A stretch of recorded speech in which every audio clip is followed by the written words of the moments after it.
Yo, what's going on, everybody? It is Thursday night, 9 p.m. It's our final show of the year 2021. As you can see, I'm wearing glasses tonight because I want to be able to see the screen because we got a fucking fireworks show tonight. What's up, Mike? I'm chilling, man. I'm super excited right now. This is awesome. It's last week it was Christmas Eve. Now it's New Year's Eve, right? It's like two parties in a row. Both weeks. Parties. That's all we do is party over here. So what we got going on tonight, we are going to do a recap of 2021, all the best, all the funniest, all the craziest moments that me and Mike have gone through in the last 365 days. But before we do that, we have a guest. He has started a council, the World Bare Knuckle Council, WBKC. He has drummed up a bunch of controversy on the interwebs, if you will. But I believe his idea and direction behind it, is worth talking about. He's also the owner of Slaughterhouse Boxing and the coach for Kid Gotti, Jared Grant, one of the best bare knuckle fighters in the world. So we're going to bring him on in a minute. But Mike, first, how was your Christmas? My Christmas was fantastic. It was a good one because the kids are old enough to both know what the hell's going on, and we don't just go downstairs and they're like, they see presents, but they don't know they're supposed to open them up. And then you open the first present and they want to play with just that present and not open the rest of them up. So then you're unwrapping the presents that you just spent an hour and a half wrapping. The question is, Mike, you got caught last week you got caught wrapping presents from Santa. Your daughter saw the fucking wrapping paper. Did she put 2 and 2 together? Absolutely not, man. 5-year-olds aren't that smart. Okay? So the secret they're smart, but they're not that smart. They're not that smart. And I would imagine your Christmas was different. I got 2 boys, you got 2 girls. Your house is probably full of fucking LOL and Barbie Dream House. Mine is baseballs and fucking Nerf guns. So we did get some Nerf guns, though. There was Nerf guns involved. So that was great. There you go. We'll talk a little bit about some guns later on, too. But before we do that, why don't we get our first guest on here? We got some people in the chat room already. What's going on? Ziggy Johnson, Joe Ivy, Susan Walker, Mike Kanowski, Robert Brazos. What's up, dude? Merry Christmas. What's up? And Big Ben's always in the house. We got an audience building up here, and we are going to fucking get the show on the road. Our first guest of the evening tonight, founder of the WBKC, World Bare Knuckle Council, and owner of Slaughterhouse Boxing. His name is Ryan Perez. Here you go. What's up, dog? That was a hell of an introduction. No lie. That was a great introduction. I feel special right now. Dude, you should. You should have heard me a year ago, bro. It's stumbling over words. I didn't know what the fuck I was doing. It's impressive right now. It's impressive. Yeah. And I'm going to tell you right now, after a year, 14 months of this show, this is the first time that the audience has ever seen me wear a pair of glasses. And this is a secret that all our audience, the thousands and thousands of views that we've gotten, I cannot read any of the fucking words that are on the screen ever. I just play it blind. I'm like this every single night. And literally it's just blurry on the screen. He ain't lying. But I ain't lying. I got to walk him through it. So things are going to get intense. Seriously, while you're wearing glasses, I assume. Tonight, I'm anticipating some fireworks. So, boom, I need to see. Let's do this shit. Ryan Perez, how are you? How's it going? What's up, man? I'm good, bro. I appreciate you guys having me on. Like you guys said, I started the World Bare Knuckle Council. It's a sanctioning body for bare knuckle. It's going to rank fighters from across all platforms.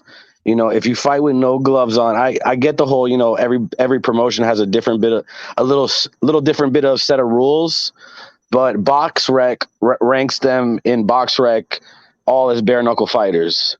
So if you're considered a bare knuckle fight, we're going to look at you the same as if you fought in BKFC, if you fought in BYB, if you fought in one of those Russian backyard things that are popping up all over the internet.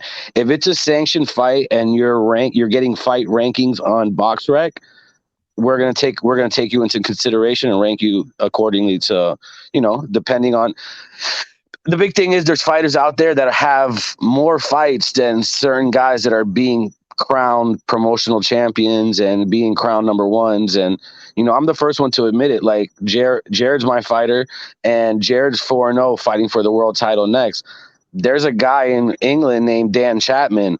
I feel Dan Chapman and Jared is the fight to make for a real world title. Those are two of the best guys that I've seen in bare knuckle, hands down. So I mean, why are we not pushing the envelope and trying to make the best fights? And that's really where my focus is. It's let's really have a real world bare knuckle champion, somebody that represents across all platforms, like if you're the best guy and you're on this platform, if you're the best guy and you're on that platform, let's find a neutral ground. Let's figure it out between promotions. They do it in boxing, it's possible. It's possible. It's just everybody has to have an open mind. And go ahead. So Ryan, so what you're saying is like bare knuckle. All these bare knuckle organizations exist, but they're operating as if they're like MMA companies, correct? The three major players, yes. Because I'm going to give you not cross promote, and they will not allow someone from this one over here to fight somebody from this one over here for a true world title. That's what you're saying? Well, right now, BYB and BKB are cross promoting. Okay. They sent some guys over from BKB to BYB, and now they're doing it vice versa. So they're actually playing ball, and they're actually trying to build the sport bigger. Now, not saying that the reason they're doing this is because the other competitor, BKFC, is huger than both of them, and they're probably saying, hey, if we play ball together, we have a better fighting chance. Now, with that said, it's becoming obvious that the sport's growing. So right now you got these three major players who are racing to get a TV deal. The first one that snatches that TV deal, it becomes the UFC. And it becomes more of a monopoly over the sport. Is 100%. What you're trying to promote is what the UFC has done to MMA. 100%. No, and the UFC went around buying smaller WEC and Pride and like other competitive companies, and that's basically what you're trying to prevent. Okay. And it's not like I'm blowing smoke and I'm thinking this is imaginary. I also have a fighter. His name's Howard Davis. Mm-hmm. Right? He fought on BKFC. He fought his first bare knuckle fight was on a local promotion here in Florida called M&R, which is a boxing promotion, but I spoke to the promoter and he allowed us to have a bare knuckle fight on his promotion. Now, let's just say you're a manager out there on the streets and you have a fighter who can't get on these giant promotions because he either doesn't have the experience, he doesn't have the credibility, he doesn't have the following. But you build that fighter on local promotions in states that are already sanctioning bare knuckle. Now you got a guy out there who's 5-0, 6-0, and could fight a possible Jared Grant, a Palomino, because now it makes sense. You have 6 bare knuckle fights, but BKFC, BYB, and all these other promoters that are large didn't give you an opportunity, but you built yourself on the side. But now that there's a ranking body, now you have an opportunity to be ranked amongst the Jared Grants, the Palominos, the Dat Nguyen's. And then people are going to look at you and say, hey, who's this guy from Russia that I've never heard about? But now you're on a platform with other names that people are looking at. What are the steps you're taking in order to get recognized by these companies as an official like sanctioning body, a governing body over the sport of bare knuckle? And what roadblocks are you running into? It has nothing to do with the promotions. It's about the fighters supporting it. The promotions don't have a show without the fighters. That's what the fighters need to understand. They're going there selling, so I just use different words than most, but selling their souls for pennies, when if there was somebody else in the middle, like a sanctioning body, where you could say, hey, you guys don't want to pay me X amount of dollars, but this other promotion does for this fight. Does this work with the way that contracts are structured? Because like some fighters sign 5-fight contracts, with say BKFC, and now they're locked in. So technically they wouldn't be able to jump and fight, Jomi wants to fight, say, Lorenzo Hunt. Probably not going to happen because they're both locked into contracts right now. I don't really know if they are, but that situation comes into play. And again, I've spoken to let's just say every promoter is aware of what's going on, of what I'm attempting to do. Now it's just figuring out how we could all play ball together. And at the end of the day, it's not like I personally don't need one of the major players to play ball with me. It would be fantastic. It'd be a great way of making it grow faster into something that could help the sport. But at the end of the day, I could go get a promoter that's a smaller promotion who has the budget to put on a great fight between two fighters who aren't signed. Not all the great fighters are signed. You know what I mean? Yeah. And right now, in the infancy of this, a guy with 4 or 5 fights could be a champion. What I'm seeing that you're probably like the way these companies are already built and the fact that they're signing fighters to multi-fight deals and whatnot, you need all these fighters to be 100% independent contractors, free agents at all times. But no, that's not really what happens. So like in boxing, you could be signed to Al Heyman and another guy could be signed to Bob Arum. They just got to play ball with each other.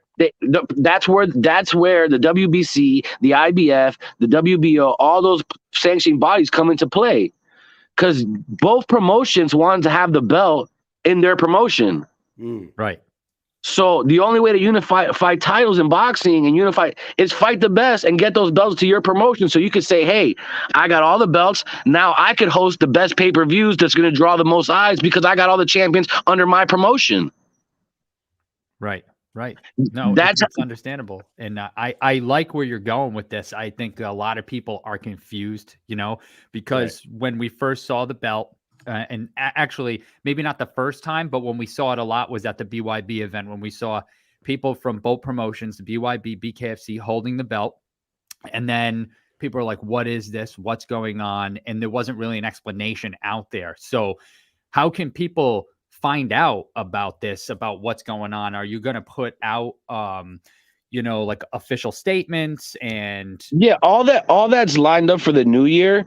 The belt going to the BYB show and all that stuff is because I wanted to get this exactly what's going on, the attention that you're saying, like people are like, what's going on? It brings more interest to it. I could have wrote a long ass post and it would have got read one day and people would have moved on. Mm-hmm. So, doing what I did, going around getting fighters that are not, they're friends of mine. I'm not going to say they're not. They're friends of mine. I know them. To support what I'm doing, that's just like if I had an ice cream shop. If you were my friend, you're going to stop by and buy an ice cream. I wasn't sitting there prowling, waiting for somebody that fought for BKFC or BYB to walk by. You know what I mean? Right. Everybody that I posted a picture with, I have a personal relationship in some way, aspect, or form. So it's not like I was randomly like stalking people. Like I know every person I posted personally. Yeah. So in the comments right there, Big Ben saw it and said, I saw it and said, what the fuck? Ryan Perez is the man. Now, when I saw it, can you explain to me, this is a belt that people will eventually be able to fight for and win? Correct. That's the part that's like, I think people are getting confused. Did he piss yet tonight? Okay. Easy. We'll get to that, Sean Ulrich. All right. So the intent here is to have a WBKC belt for all weight classes. Correct.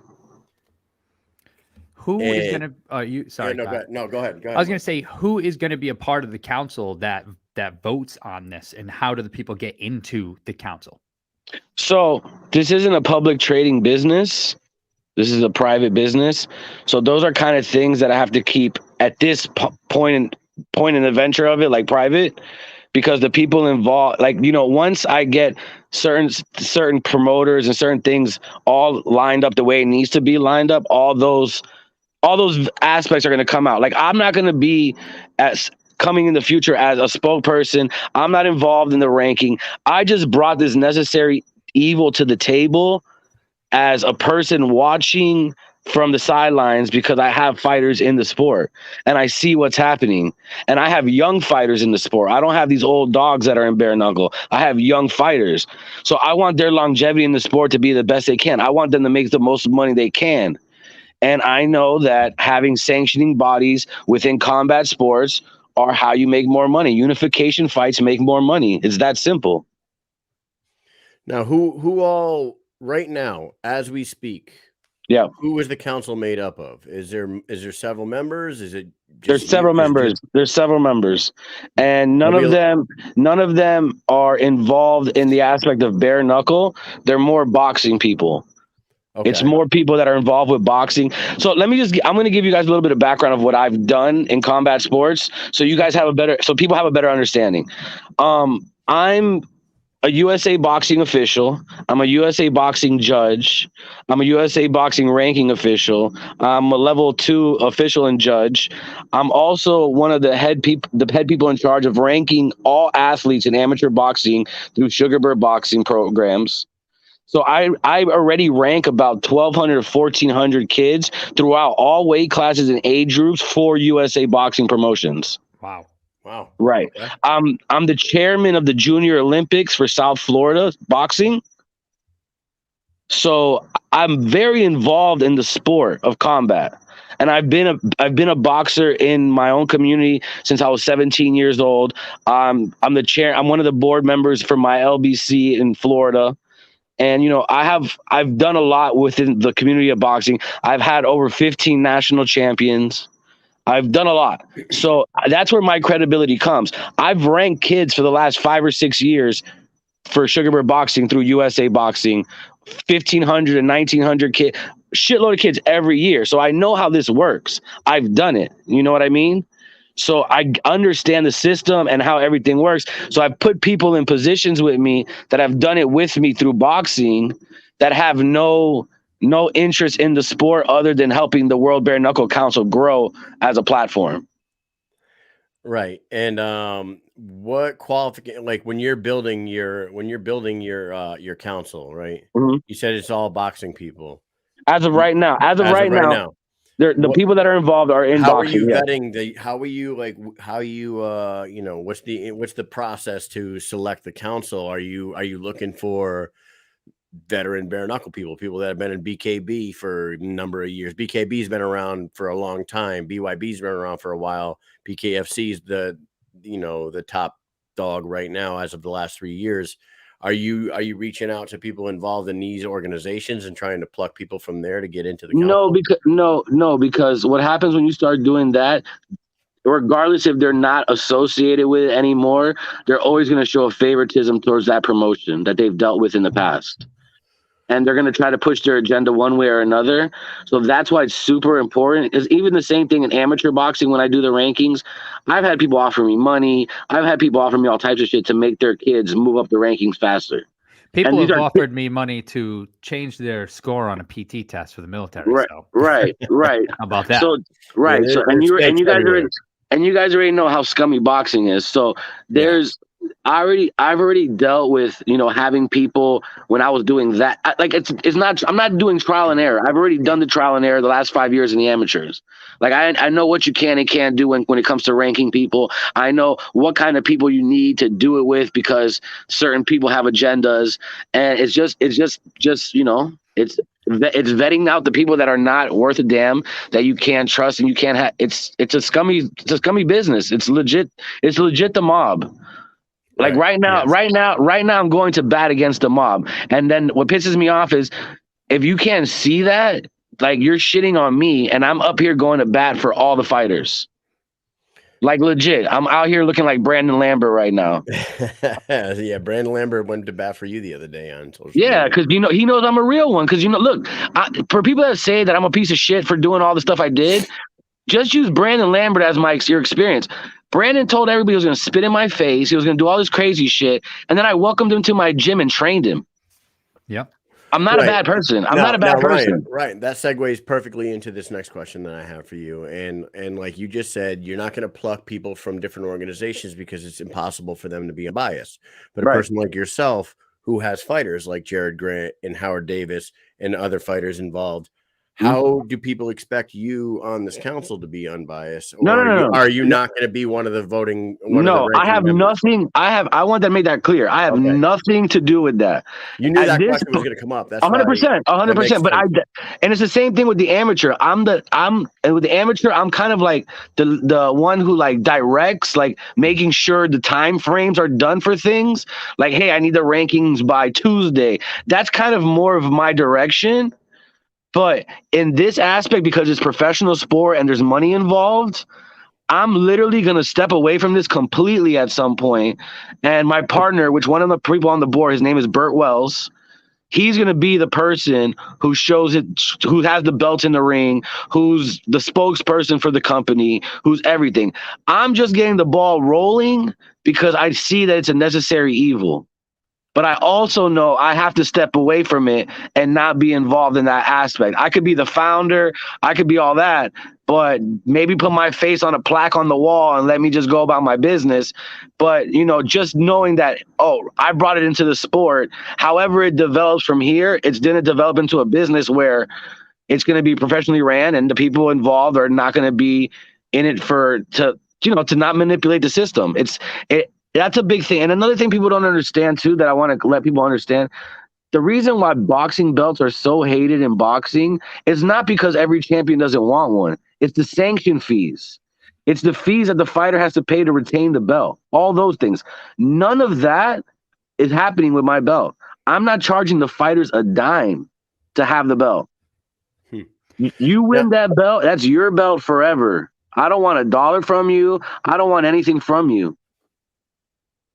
Go ahead, Mike. Well, I was going to ask what Joe Ivy in the comments is asking, because this is what people are going to say. Why are you doing this? What do you get out of this? Because people always like, oh, tit for tat. You know what I mean? What's he getting out of this? It's really simple. It's really simple. I have fighters in bare knuckle. I'm going to keep developing fighters into bare knuckle. If we don't create a sanctioning body now at this pivotal point in bare knuckle, in 5 years from now, the 3 major players are all running to get a network deal. I know this. I'm not making it up. That's why they have apps. That's why they do the free YouTubes. They're building content to go pitch to these major players to get network deals. Right. That's what all it's about. It was when UFC signed the Fox deal back in the day. It was like the biggest fucking thing ever. Right. So right now, you guys, all the fighters are wearing sponsors on their trunks. They're fighting, here and there. They're negotiating their purses. When the first major player hits network deals, your sponsorship opportunities are done. Because they're not going to let you wear them because Nike or Reebok or whatever is going to be the main sponsor. And like in UFC, you're going to wear the uniforms they tell you to wear. So there goes your sponsor money. Then the major player is going to buy out all the other players, right?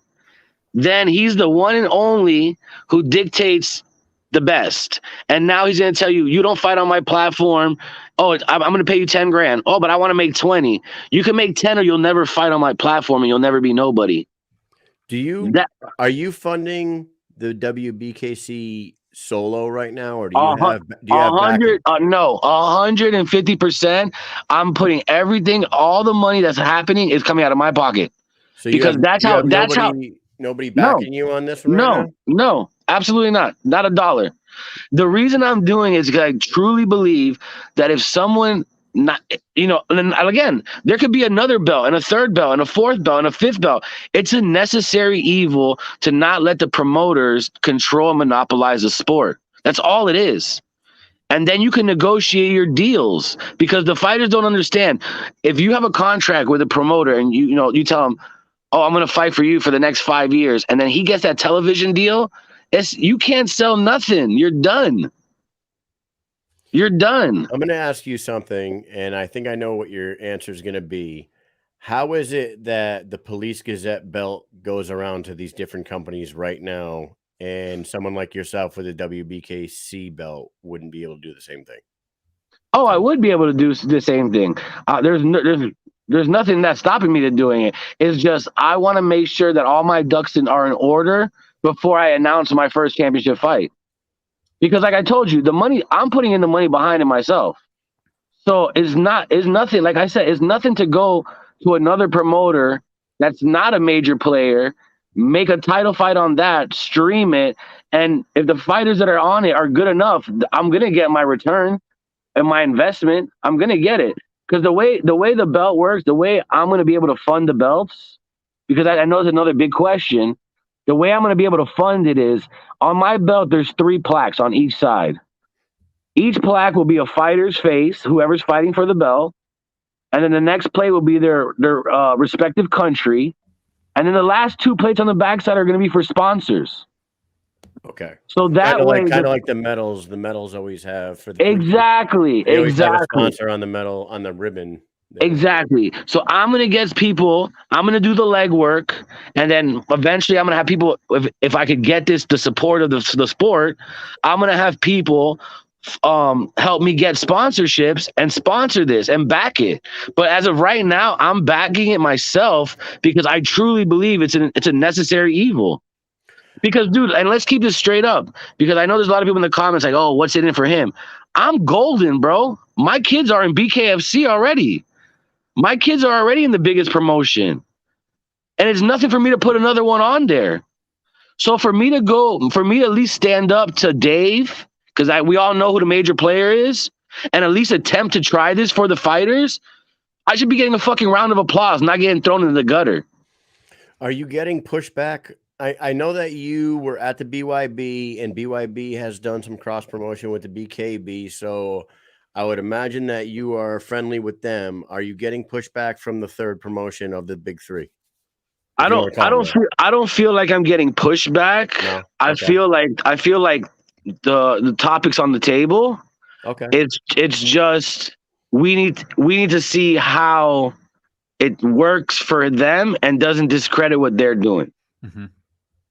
Because at the same time, I don't want to discredit anybody's belt, anybody's stuff that they've been doing. Because I'm honestly, at the end of the day, I'm a respectful person, and I've gone the right way about it and talked to every promoter, reached out to every promoter. And yeah, some are more on board than others, 100%. But there hasn't been a no yet. I'll just say that there hasn't been a no. Right. So no one's told me no. Then, with that said, and Mike's gonna probably chime in on this.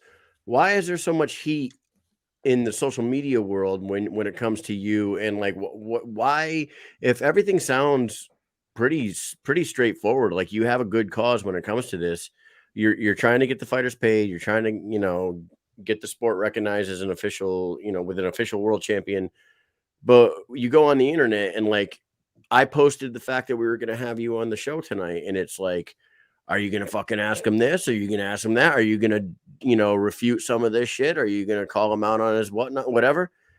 I don't know what I'm calling you. I can honestly tell you that I don't know what I'm calling you out on, because I don't fucking really see what the problem is. Honestly. Right. That's what I didn't get. The pushback? What the pushback? Okay, so the pushback comes because, and I'm gonna honestly, my partner, the guy I just told you guys, Burt Wells, he told me just let it die and just whatever. You proved your point, whatever. Mm-hmm. But since this is the elephant in the room. Okay. Yep. I personally went up to Scott and I talked to Scott at, I'm not sure what it was, the Miami BKFC, the one where Howard Davis fought Rusty Crowder. I went up to him. I said, listen, these are my plans. This is what I'm doing. This is my objective. I would love to come to work hand in hand with you, recognize you as the oldest belt, and you recognize me as the newest belt. And together we could go to these promotions and and work together as a team. I recognize you, you recognize me. The WBC recognizes the IBF, IBF recognizes the WBC. The first time I met him, yeah, sounds great, but more looked at me like, yeah, that's a pipe dream. Now I run into him again at BYB. Now I have the belt made. It's real. I'm doing it. I approach him again. I say, listen, sir, Scott, here's the belt. This isn't that. Wow, it looks great. Smiles in my face, shakes my hand, even takes pictures of me with the owners of Fusion. Uses my phone, takes a picture of me. Hold on, let me get another one. All that. Shakes my hand, says, gave me his phone number. Reach out to me. Let's figure it out. Perfect. Boom. That night, I'm obviously taking pictures with people that I know. Britton Beltran was here in Miami. She reached out to me because she's like, hey, man, I would really love to fight for your belt. I think it's a dope belt, a dope concept. Can I take some pictures and help you promote it? Who the hell would say no to that? Right. No, I don't want to do. That's dumb. That's bad business to begin with. Mike's got the picture. So what you were about to say is she took some pictures for you. Right. I believe this is where the beef started with you and Scott, right? Yeah, well, not beef because that old man doesn't intimidate me in the least. But yeah, like this is where it all stems from, like this photo. So it's literally a promotion photo for my belt. It's literally all it is. You know what I mean? Right. And that picture stirred up a lot of controversy, whatever. Which that was the purpose of the post is to bring eyes to the World Bare Knuckle Council and be like, what is this? So Scott comments on her post, don't let fake belts use you for clout. Right? Okay. I don't know about you guys. You guys are military men, right? You guys are in the military. Yes, I don't know how you take disrespect. I don't take disrespect lightly, especially when I'm putting my own money behind something, especially when I'm the one funding the idea. I'm chasing the dream. I'm talking to the promoters. I'm doing everything to help. But the guy that's supposedly out there for the fighters and gives a shit about the fighters is trashing someone who's trying to help the fighters. So why even trash me if it's not, why trash me, period? Why even make a comment like that, right? So I didn't say nothing to him on social media. I didn't respond to him. I didn't comment. I didn't say shit. I DM'd him privately. I said, Scott, please explain to me what makes my belt fake. And again, all this shit I'm telling you, I got screenshots. I could post all this shit if someone tells me I'm lying. I said, what makes my belt fake? Please explain to me what makes my belt fake. Because me personally, I feel I'm credible. I've done this before. I know the sport, and I know enough about combat sports to say, yeah, I could run a sanctioning body. I'm the chairman of the Junior Olympics of South Florida. Pretty sure I could run a sanctioning body. So I reach out to him. He doesn't reply to me. He just ignores my message. I comment again. I say privately also, I say, don't ever disrespect me again, period. That's it. Don't disrespect me again. If you're not going to acknowledge me and have a conversation with me as a man, then don't disrespect me, period. And I left it at that. He replies to me, and I'll post it if I have to, because he'll come out and say he didn't say that shit, but I screenshotted it. I'll disrespect who I want and how I want. So my response to that was, you smiled in my face when you shook my hand, but you have hate in your heart. Best of luck to you. And that's it. That was the end of the conversation. Then when it comes to the medal thing, because that's where it leads to. Right. That's what everyone wants to know. Yeah, I'm going to go there. Jared gave me that medal after his fight in Miami against Chris Johnson. And I held it in high regard. I had it in my trophy case next to my WBC belt, my IBF belt. I had it in my trophy case in high regard. But the fact that the owner of that disrespected me, the fact that I'm trying to do something positive and he had the audacity to try to shit on me and then go out there and do that stupid ass post that he did with my video and putting Jared, saying, oh, Jared's involved and all this dumb shit, like he's a fucking detective. All that dumb shit, yeah, you pissed me off. I took the medal from my shelf, I put it in a drawer, and I made a cool TikTok video that got a lot of attention. I didn't piss on his fucking medal. I sprayed water from a water bottle on it. But it was more of what that video meant. Like your medal doesn't mean shit. And I don't care what fighter says it does. The only thing that it means is that you guys fought for it hard and earned it. But that it has a history, that it's this, that is that. No, it doesn't mean shit. It's a medal that he's getting paid for by sponsors to hand out to you. So let's keep it real. It's a business. Let's keep it real. You know what he's worried about? That he's going to lose his business. That his little easy money of handing out these medals gonna get cut. That's what he's really mad about. But that's not what you're that a here young for. gun, exactly, that a young gun's here putting pressure on his easy money. But you're saying that's not it at all, right? You're just trying to create something different. It has nothing to do with stopping what he's doing. Nothing. He could give out his belt to everybody he wants. He could give out his medal to everyone he wants. I was more than willing to play ball and say, yeah, that medal's 100 years old. Yeah, his belt is great. And if he would do the same for me. But if I'm not shit, you're not shit. And if we really want to break it down, everybody's like, oh, it's a medal, this and that. He's legit a librarian, historian for bare knuckle. By definition. He's a historian for bare knuckle. He's not a sanctioning body. He doesn't have a ranking committee. He chooses who he gives the belt to. So if he doesn't choose who gives the belt to, how come when Joe Riggs and Hector Lombard fought, Hector Lombard didn't get a belt, a Police Gazette belt? That was going to be one of my questions to you. When somebody fights for the belt, how do you decide that? Is it the number 1 and 2 person every time, or could like how is that decided? Because you brought this up about that, I don't know what the exact rule is on who fights for the Police Gazette belt, so I can't say I could tell you exactly how it works. He picks who he gives it to, period. It's an award. It's an award by definition on his own branding of his trademark. By his own definition, it states it's not a champion. It's an award. He says it's an award. It's not a title. It's an award. Where does it say that? It's on the website? On his what is it called? His trademarking licensing of the Police Gazette belt. If you go up, look up the trademarking for the Police Gazette belt, it will tell you it was established in 2020. So that 100-year nonsense is not true either. It might have existed 100 years ago, but nobody's been tracking it since 2020 or 2018 when Dave started this. Yeah, that was going to be my question. When BKB was around before BKFC and BYB was around before BKFC, Police Gazette was not handing out. I didn't see them. I don't know them. Right? I never heard of them. I didn't think so. It's also, dude, and maybe like this is like fucking to piss on the medal. You didn't piss on it. You said it was water, but the intention. But the intent was there, right? That you pissed on. Right. You asked how we deal with as military men, as fucking whatever, as dealing with disrespect. Disrespect for disrespect isn't always the equal way. I don't agree with what you did there, and also.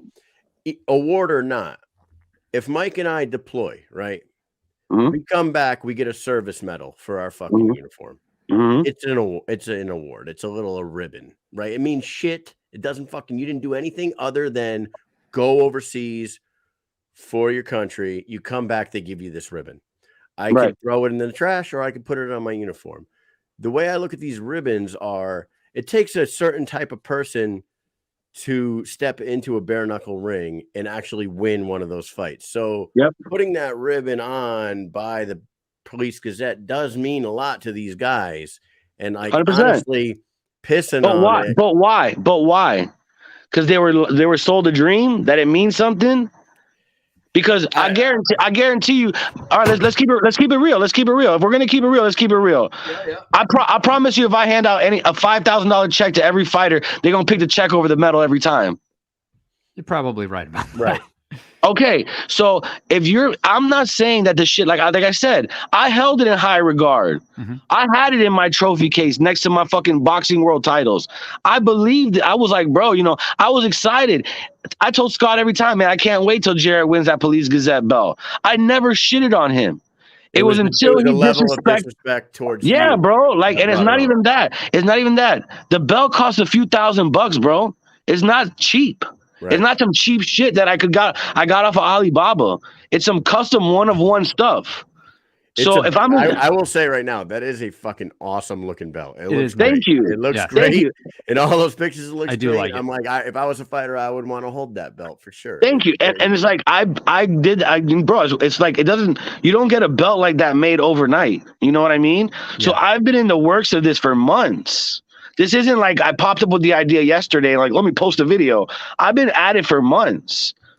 So now that I'm just bringing it to the light is where people are now, interested in it. But I've been at something for 6 months behind the scenes, talking to people, talking to promoters, explaining what my idea is, talking to partners of the promoters, doing all the legwork behind the scenes. So for someone to come shit on me, bro, like, it's disrespectful. So the only way I could have disrespected him was, look, now everybody knows his business is out there. And now everybody knows that it's an award. Like it or not, it is what it is. You can look it up. By definition, if it was a world title, there'd be a ranking body. He doesn't have that. If it was a world title, every time someone fought in BKFC, they would have had one. You don't pick and choose who you give it to unless it's an award. Like the Ringside Magazine belt in boxing. It's an award. People get it, but it's an award. It's not a title. So I'm gonna be the guy to try to bring this together. How do we get past this impasse, so to say? How does this bridge get mended? How do we get across this bridge? What are you open to talking to Scott Burr and saying, you know what, let bygones be bygones. Let's fucking forget all this bullshit. 100%. I'm a businessman at the end of the day. I'm not an idiot. I know not playing ball with Scott doesn't benefit him or me. It doesn't benefit either one of us, because if I'm at war with you, you're gonna have to defend yourself, and if you're at war with me, I'm gonna have to defend myself, and we're both gonna look like idiots. You know what I mean? I know I pissed a lot of people off with that metal shit, but that was the intent. The intent was to bring attention to a subject. And I knew by that shock factor of someone throwing this guy's fucking metal in the toilet and someone pissing on it, he was going to lose his shit. I knew that. Like it or not. It worked. Right.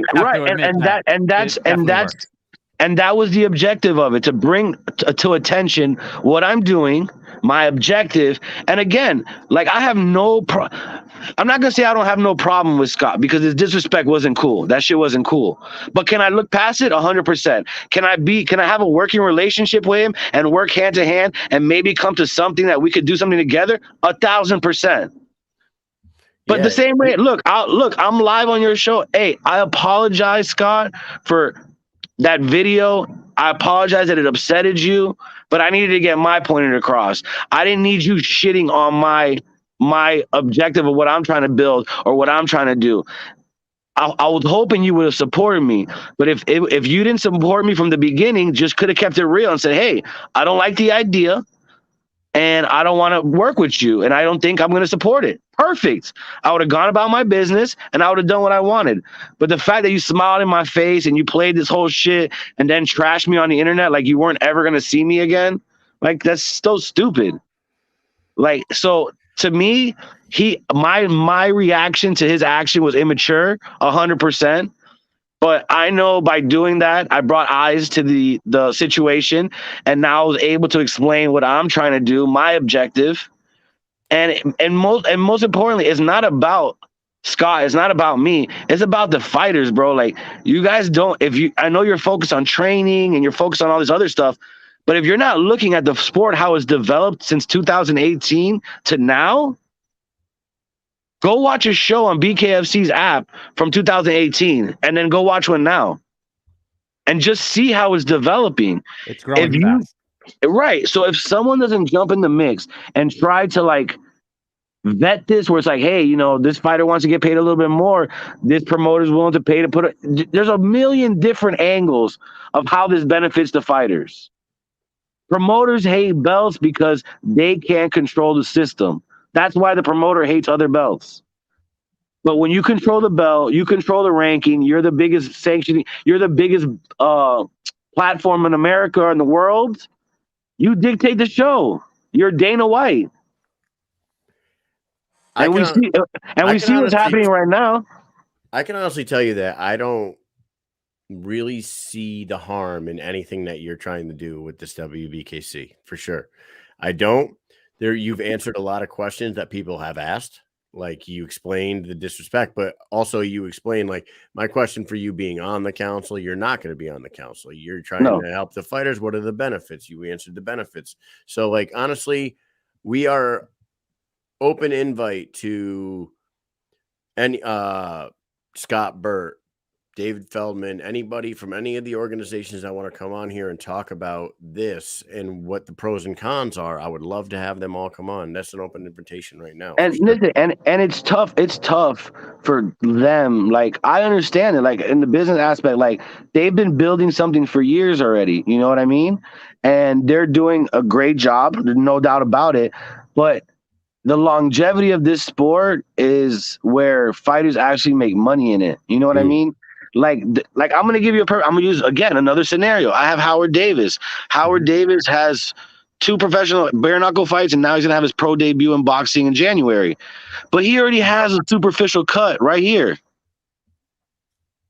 That's for fucking ever. Yeah. Right. And when he gets hit there again, guess what's gonna happen? It's gonna open the fuck up. The old Forever. Diaz. Yeah. Right. Forever. Nate Diaz. Right. So you're dealing with that. Look at Beltran, not Joey, his wife, Britt. That cheek of hers, that shit opens up every time. Thiago Alves, that cut right here opens up every time. So you're putting these kids in there with the hopes of like, hey man, they could. Granted, now in the beginning, in the infant stage of the sport, only few people are making big bucks. I get that. But my hope is that in 5-6 years, Jared's been the champion for a couple of years. He should be making a few $100,000. He should be able to live off of this sport if they treat him right. You know what I mean? But if you got guys out here who are willing to fight for $1,000, and then the main promoter is just pushing that agenda because it's cheaper, you know what I mean? It's not fair to the guys that are actually out here doing it. Hey, we have a question in the audience here, and maybe you can talk about this from Monica. Can he speak to the challenges of getting around these 3-year non-competition clauses that the BKFC is having fighters sign? To me, this means you would need to have collaborative cross promotions for it to truly work. Speak on that for a minute. So that's one of the big issues is obviously, you know, the major players playing ball with each other. 2 of them obviously are already playing ball. It's getting the 3rd one to play ball. So I think it's a community effort. You know what I mean? It's not me by myself going to bat with the big dogs. If the whole community supports it and it comes to the major players from different angles, then it's something they're going to reach out to me and say, hey, how can we come to an agreement? How can we make this work? Because if the community's out here saying, hey, he's right, that there is no world champion. These are all promotional champions. Wait, that's not a real world title. It's an award. There's no world champion right now. There's not one. Yeah, they're promotional champions. They're promotional champions. Do you feel like that is the objective though? Because like say in MMA, UFC, they have a world champion, and we know now they are the biggest MMA organization in the world. But that's not a world title. Right? But it's not a world title. Understandably, right. There's no cross promotion there. It's not happening at all, and it's never probably going to happen at this. But you know why that happened? Oh, hold on a second. We can still hear you, but you're just a little bit muffled. No, I'm sorry. I had a call come in. Can you hear me now or no? Yes. Was it Scott Burt? No, but it was definitely somebody that I'm a little concerned is calling right now during a podcast. So okay. So anyways, yeah. It's so not like an emergency though, is it? No, it's a it's a bare knuckle person. So okay. So yeah, so God knows what's being said on the internet right now. but like yeah, like that's a big problem. Like the cross promotion situation, but other promoters are already working on that. They're already making that happen. Like I'll give you a perfect scenario. BYB has Jomi as their champ. Mm-hmm. Lorenzo Hunt is the BKFC champ. That would be a perfect WBKC fight. Yep. And I know the BYB would not have any problem having their guy go to another platform where he's going to get a bunch of eyes on him, and it's going to, in return, help their platform. And let's just use this as a scenario. Lorenzo wins. Whoever wants to challenge Lorenzo next on the rankings has to go to Lorenzo's platform. He has home field advantage. Mm-hmm. That's where you get around the whole, in BKB, they don't do the holding. And BYB, they have the trigon. And BKFC, they have the circle ring, and they allow holding and fighting in the clinch. That's how you get around that. This sport is new enough where we are setting the standards for 10, 15, 20 years from now. So if we set the standard now that, hey, the champ has the belt, and he's on X, Y, or Z promotion, that promotion holds the championship fight. That promotion gets to set the rule set. It doesn't have anything to affect the judging. The judging's done by the boxing the people, the whatever state, right. Yeah, whatever state you're in. So that doesn't matter. Now, the greatest thing for that promoter is to go take every fight he can for the WBKC belt and bring as many of those belts back home to his promotion. Because what's going to happen is now every fighter that's good around the world is going to have to come on your platform if they want to be a world champion. If Jomi and Lorenzo fought, yeah, right, and your belt's on the line, yeah, are the other two promotion belts on the line, or are they just fighting for your belt? There's if Lorenzo beats Jomi, does he take the BYB belt with him, or is that's something that could be negotiated. Right, the promotions need to work out between the two of them. Right, I'm just an outside ranking body, sanctioning body that says let's say Jomi wins. Jomi is the WBKC world champion. Mm-hmm. I'm not a promotion. I'm nothing. I'm a sanctioning body that's created a world title outside of every promotion. Do you think that the promoter would then frown upon that because of the fact, like, imagine, so if that happens, then they go, oh shit, well, I mean, our champion isn't technically the champion because obviously everyone just watched him lose, but he still has a championship belt in this organization. So like, make them go like, oh, we don't want to do that, you know? Well, no, that's like in boxing. Like you could have the WBC and be the IBF champion, but when you fight, the only belt that's up is the WBC. Yeah. And then that's how it works in boxing. Like, yeah, sometimes a unification title where they agree, where like Lomachenko fights Teofimo and all the belts are up. Yeah. But that's here and there rare. You know what I mean? So you can still have within your own promotion, your own title fights, your own promotional title fights. But when there's a fight that needs to be made, like a Jomi and Lorenzo Hunt, like a Jared and the guy that what's his name from England? It's on the tip of my tongue. Shit. Who? The guy from England. He's from BKB. He's like the little fast Indian dude. Oh, I do not know. Sean Ulrich is in the comments, though. I'm sure he probably knows. Yeah, but there's fights out there that could be made that would be great fights. Like, like you said, like a cross promotion. Dan Chapman. Exactly. Jared versus Dan Chapman. That's a amazing fight. That's two great fighters that could that's a fight that deserves to be a world title fight. Christina Ferreira and Christina Ferreira and the girl that's the champion from BYB. Oh my God! Yes. Patty Warren. Patty. That's another great fight. You can She was sitting ringside saying, "I'll kill everybody here." Yeah, right. That would be awesome. That would be. But you see what I'm saying? Those are fights that can't be made right now. That can be made. And then it's like, the fighter needs to be smart enough and say, hey, do I really sign? Like, I'm a victim of it, man. I signed Jared to a 5-fight deal. Mm-hmm. I'm a victim of it.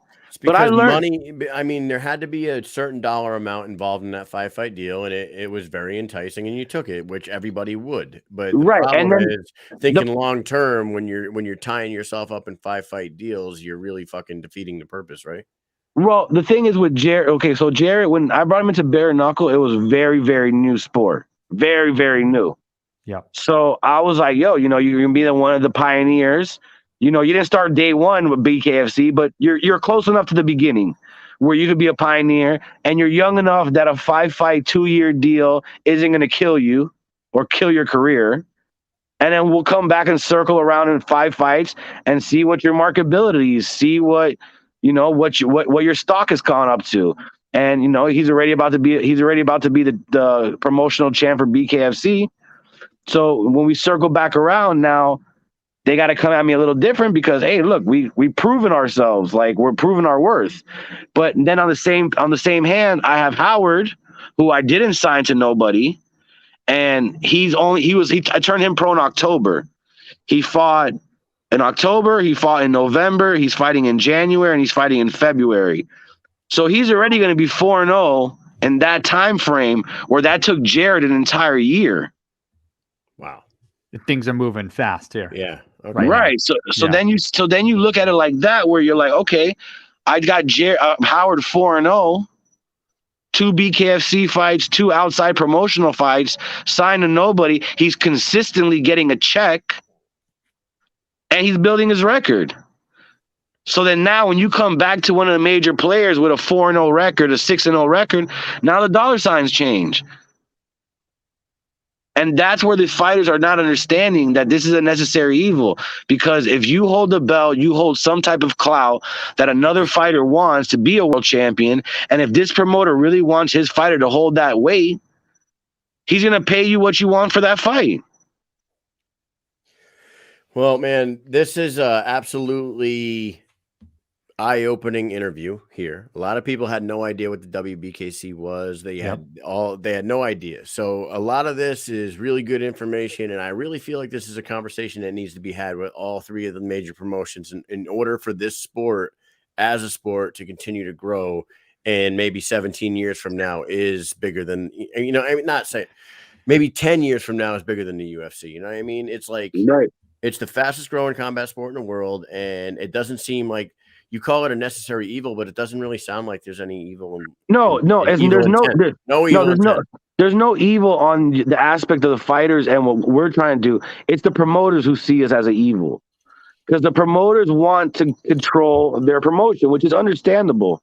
But at the end of the day, if we don't do this, it's going to become an I told you so moment 5 years from now, when you can't have a sponsor on your shorts, when you can't talk about nothing, and when you got to do exactly what the promoter tells you, or you don't get an opportunity.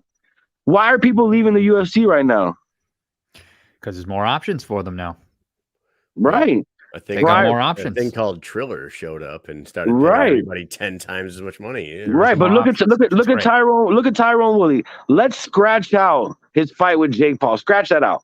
Let's scratch out the purse that Jake Paul paid him. Because in reality, Jake Paul is the only one that can pay that purse. Other promoters don't have that type of money. But let's push that out of there. How much money did Tyrone Woodley? Look at his shorts. How much money did he grab on? Right. How much money did he grab on sponsors from his shorts that UFC never let him do? Yeah, no, you're right. I mean, immediately when that happened, it was kind of a slap in the face of the fighters. And I understand from the UFC's perspective why they did it. But on the other hand, it fucked over people for tons of money. And Brendan Schaub, whether he was lying or not, which, I mean, I don't know. I don't know if he is or not, but he said that he was making upwards of $100,000 in sponsorship. Every one of my fighters makes more money off sponsors than the promoters' purses. Yeah. Every one of them. And if you're a fighter and you're not making money off of sponsors, you're doing this wrong. It's literally wild. Every one of my kids that have fought professionally make more money off of the sponsorship every fight than the actual purses. So that's what makes it so sad that if they do get to the point where they don't need, they basically monopolize it, the fighter's the one that gets shitted on, bro, because that one sponsor's like, okay, the Conor McGregor's going to get 10 grand sponsorship money, but the Joe Blow down here is getting $500. Yeah. Right. Even 10 grand is still shitty. You know, it is. It's still shitty either way. That whole like the Reebok deal, all that shit was garbage. Listen, 10 grand. I promise you, if there's fighters in this chat, 10 grand to fight, every one of them are lining up for 10 grand. Every one of them are lining up. So for them to sit here and be like, oh, this guy's crazy, when all your sponsors are taken away and you're getting only $2,500 and then 10% goes to your trainer, another 15 to your manager that got you the fight, and you're left with $800 and a bunch of stitches on your face, don't tell me I didn't tell you this was going to happen to you. Well, I think, Mike, we have given Ryan an hour here. This has been an awesome interview. I think it is an hour shit. Yes. we should give you the floor one last time. Sales pitch the world. How can people get involved to back your movement here? Like, how can the fans of the sport or businesses that are interested in putting money into the WBKC, how do they go about supporting you and your cause here? Right now, since I'm literally like the face of it, once you reach out to me on like Instagram or Facebook, my Instagram is WBKC_founder, and my Facebook is Ryan Perez. Once you reach out to me, I will put you in contact with the people who do that aspect of the business. Like, I don't do that. Like, that's not my department. I will put you in contact with the people who have assigned that responsibility, because I'm more of like the face, you know what I mean? I'm more of the guy that's already been involved in the combat sport. I'm already the guy that's in bare knuckle. So I have more of a voice than the other people on the council. Okay. In the community, not in, in making decisions, but in the community, I have more of a voice. So if someone were interested in sponsoring it, and again, the only sponsorship I'm not seeking sponsorships for T-shirts, for none of that nonsense. It's literally you're sponsoring the title fight. That's it. You're sponsoring a title fight, and your sponsorship will be on the belt, and there'll be a few other, things we require the fighters that are actually fighting for the belt to do, maybe sharing your post or whatever, the basic promotion package. But yeah, it's right now the only thing I'm looking for is people that are to believe in me. You give me positive vibes, and when you speak about the World Bare Knuckle Council, put it on a pedestal and try to make it something that's worth something, because at the end of the day, if we don't stand together as a sport, and this is going more out to the fighters and the coaches and the people that are involved in the actual fighting of this shit, if we don't stand together, and you can't unionize combat sports for some odd reason, but if we don't stand together now before this sport takes off and goes to the next level, that's it. It's over with. Once it gets to that point, there's nothing anybody could do. Nobody could stop Dana White. It's over. It's going to be like that for the next 120 years. So that's basically my spiel. Like, I'm just doing it because I see the end of time, and I'm trying to prevent it from the fighters getting the shit end of the stick. It sounds great. It sounds like you want to help the fighters, the community, and get the ball rolling to bring more money to the fighters in the end. So, I mean, if things work out the way that you're explaining it, it sounds good to me. Thank you. I appreciate that. Yeah, honestly, Ryan, I didn't know what to expect having you on here tonight, because I really didn't know what the direction behind this thing was. And like, honestly, I don't see any reason why the major players of the sport shouldn't sit down with you and talk about this, at least. You know what I mean? At least Right. hear you out on it. But anyways, man, thank you so much for coming on tonight. It was our pleasure to help you get the word out on the WBKC. Before we let you go, Jared Kid Gotti Grant, he has a fight coming up, correct?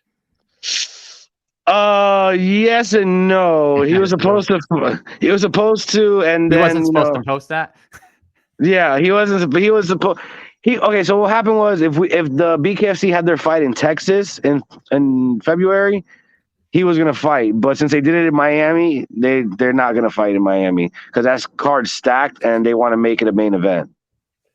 Okay. So we were talking about another post that Jared put up on his story yesterday, saying about New York. Oh, maybe. Was he not supposed to post that? I mean, it's whatever, but maybe. I don't know. Maybe. All right. I'm not. Let's just say this. I'm not gonna get in trouble. Maybe. I don't know. All I I don't know know. is if it's in New York, is it going to be way upstate? I mean, it doesn't really matter because I think either way we're going to show up there, but it's because it's closer Get to that our home. fucking thing So, in Brooklyn, would but you? man, Jesus yeah, what the Christ. fuck? Hey, man. Hey, I mean, trust me. Like I told Jared, like, because Jared's never been to New York. Yeah. I told him I don't give a shit how far it is. You got to go see Times Square. Yes. So Yeah. I was like, you got to see Times Square. You got to do at least that at nighttime. Because, you know, what I do with my fighters is just real. Like, I make them stay up real late after the day of the weigh-ins. So they sleep in all afternoon. So when they wake up, their body's super fresh at nighttime. So they're not burnt from the whole day.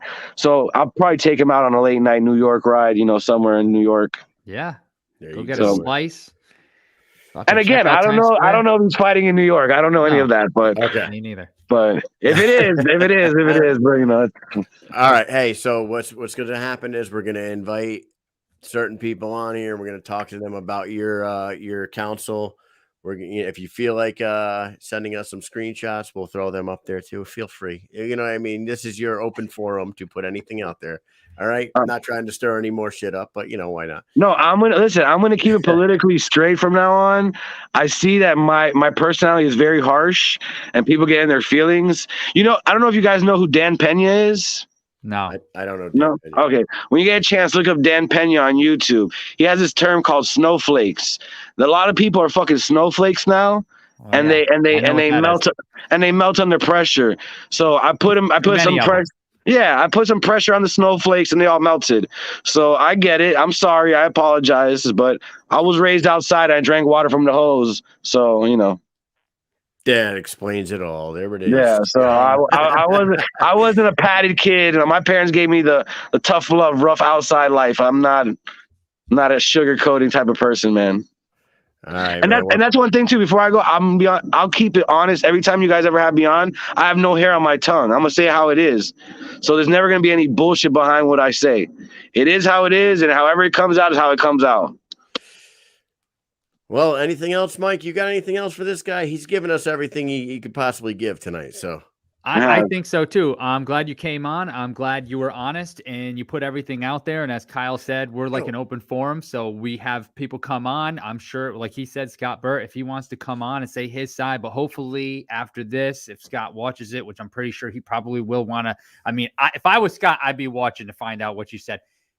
Hopefully. And Scott, we know him. He's a very nice guy. Honestly, he really is. And I don't think this is going to go anywhere. Hopefully you guys can work together and it makes the sport better in the end. Yes, and that's really, and at the end of the day, that's my intent. Was my intent from the beginning, was to recognize him and him recognize me.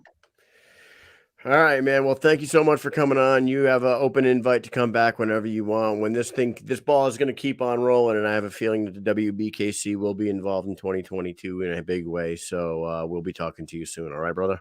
All right, bro. Appreciate you guys. Thank you. Right. Thanks for coming on. Bye.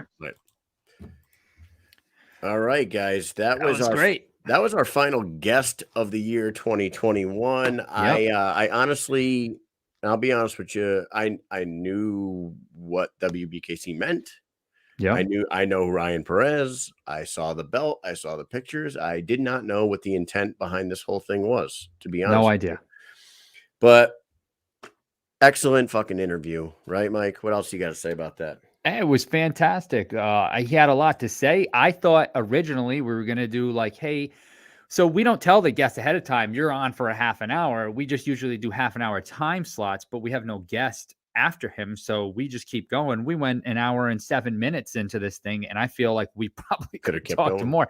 So I feel like we asked a lot of the pertinent questions. We got all the answers. I don't feel like he held back any. Hopefully we didn't miss anything, because when you start getting going on the show, it's like you feel like you're asking everything you should have, and then hindsight's 2020, and you're like, oh, I should have asked this question. But I think we covered the major questions, and that we should have and that we needed to, and they were all resolved, so to say. With that said, the show is not over. It is not over. The show is not over. There is a second half to this show, and I hope you all stay tuned and share the shit out of this, because Mike and I are about to run through our favorite moments of 2021. There is some really funny shit. There is some really forgotten moments, and there is some behind the scenes shit that has never been seen before that we are about to show. Mike, how would you sum up 2021 for the Mike and Mish show? At the beginning of 2021, I was a loser. I was in my house and I was lonely. I had nobody to talk to on Wednesdays and Thursdays. And now I have Look all at of you. you. Look Now at we me have now. all- Look at me, Mom. Hi, Mom. Look at me now. A winner.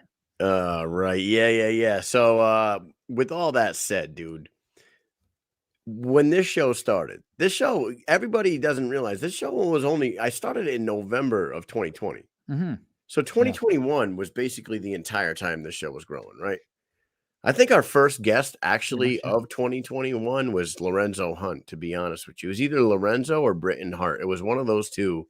And then from there, we just been firing off with bare knuckle. We've been getting UFC guys. We got Dean Thomas and Johnny Hendricks on. We got Alicia Zapatilla from Invicta. We got I think we got some Bellator. We got John Fitch, but a lot of it's been bare knuckle. We've had a lot of great moments. We had some veterans on. Let's go through some moments, starting with a veteran. What do you want to do here, Mike? So back when you first started the show and you were hosting the show by yourself on Wednesdays only, right? You had a man named Kirk Bailey come on. Kirk Bailey was a captain, right? When you were in the military, you guys are friends from back in the day, and he came on. Captain Kirk. And he told a little bit of a story here in the speed round that was a bit funny about one of his soldiers. And check it out. I'll give you one more non-combat, and I won't talk names.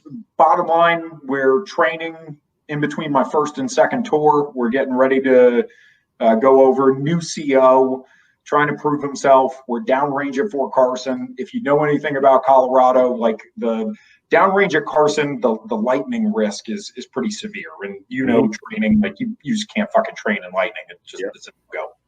Range Control was getting in touch with me. I'm the XO at the time. And they're like, hey, Machine 5, you need to pull your guys the fuck out of there. Like, we have major storm cell coming through. I'm like, all right. I go over to the CO. I'm like, hey, Machine 6, we got to go. And he's like, no, fuck that. It ain't raining. We ain't training. I was like, okay, bro, your fucking career.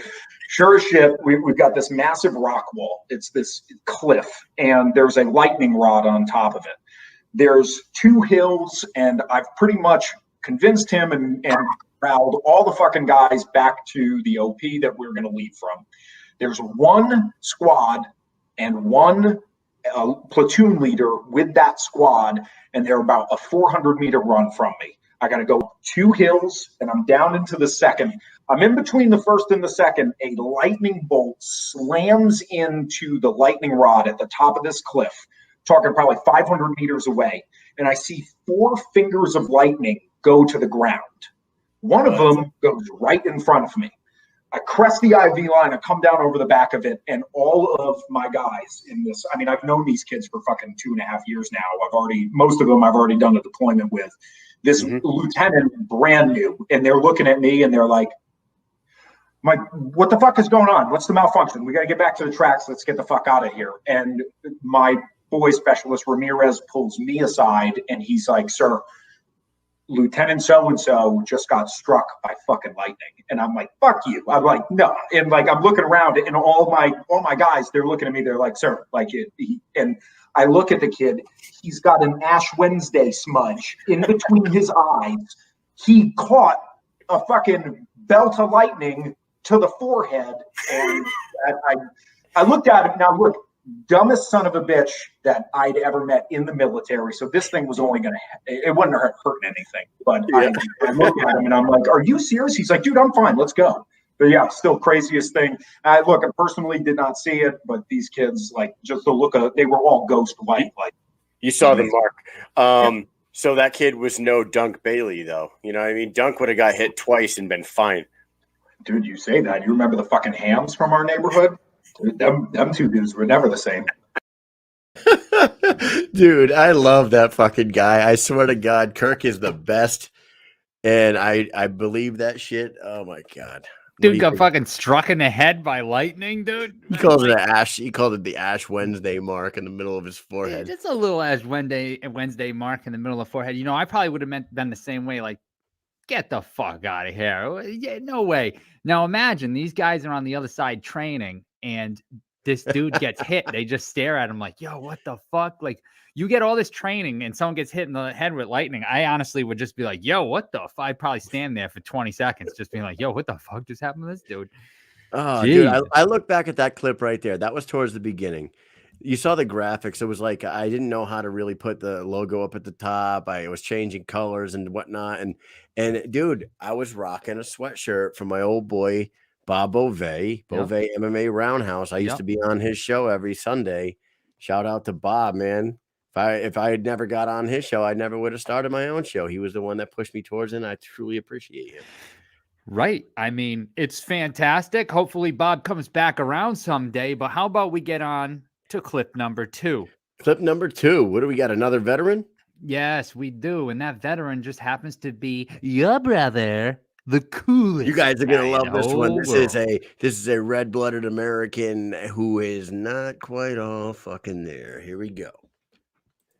United States Army veteran, Ranger, Airborne, air assault, sniper, killer, motherfucker. Fuck. Nice shirt, Rye. Yeah, what's up? What's going on, dude? Not much, dude. Everybody watching, you guys all should know that this is Ryan Mish, and he is my brother, and he is back for the second time ever. You were on the very first episode of Mish'N Accomplished 4.5 months ago, Rye. Veterans Day 2020. I started this thing, and look how far along it's come. What do you think? I didn't have a logo last time you were on here. Ryan's got a gun strapped to his chest, which is interesting. We'll get to that. Hold on 1 second, Ryan. All right, I just shot Joe Elmore a message saying that I'm going to bring the veteran on, and we're going to do that portion first. What's going on, brother? How you doing? I'm doing all right. Got through another shitty day of work. Yeah. Now, here I am. Can you please tell me what is strapped across your chest, and why are you holding a gun in your kitchen? I carry this bad dog everywhere I go.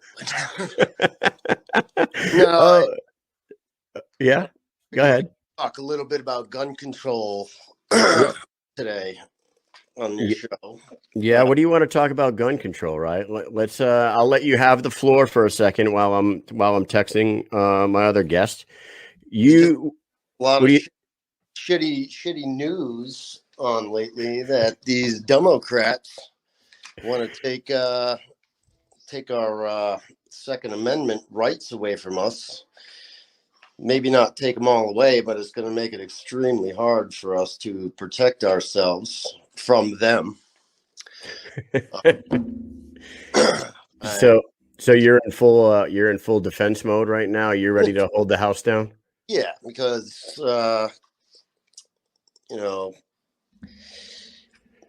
something bad's going to happen soon. I have a feeling, and I'm always just going to be prepared for it and protect friends and family. Protect this country, like what you do best. Yes, I haven't gotten to do it in a long time, and I'm kind of hoping that the time comes again where I can serve and protect. Well, right.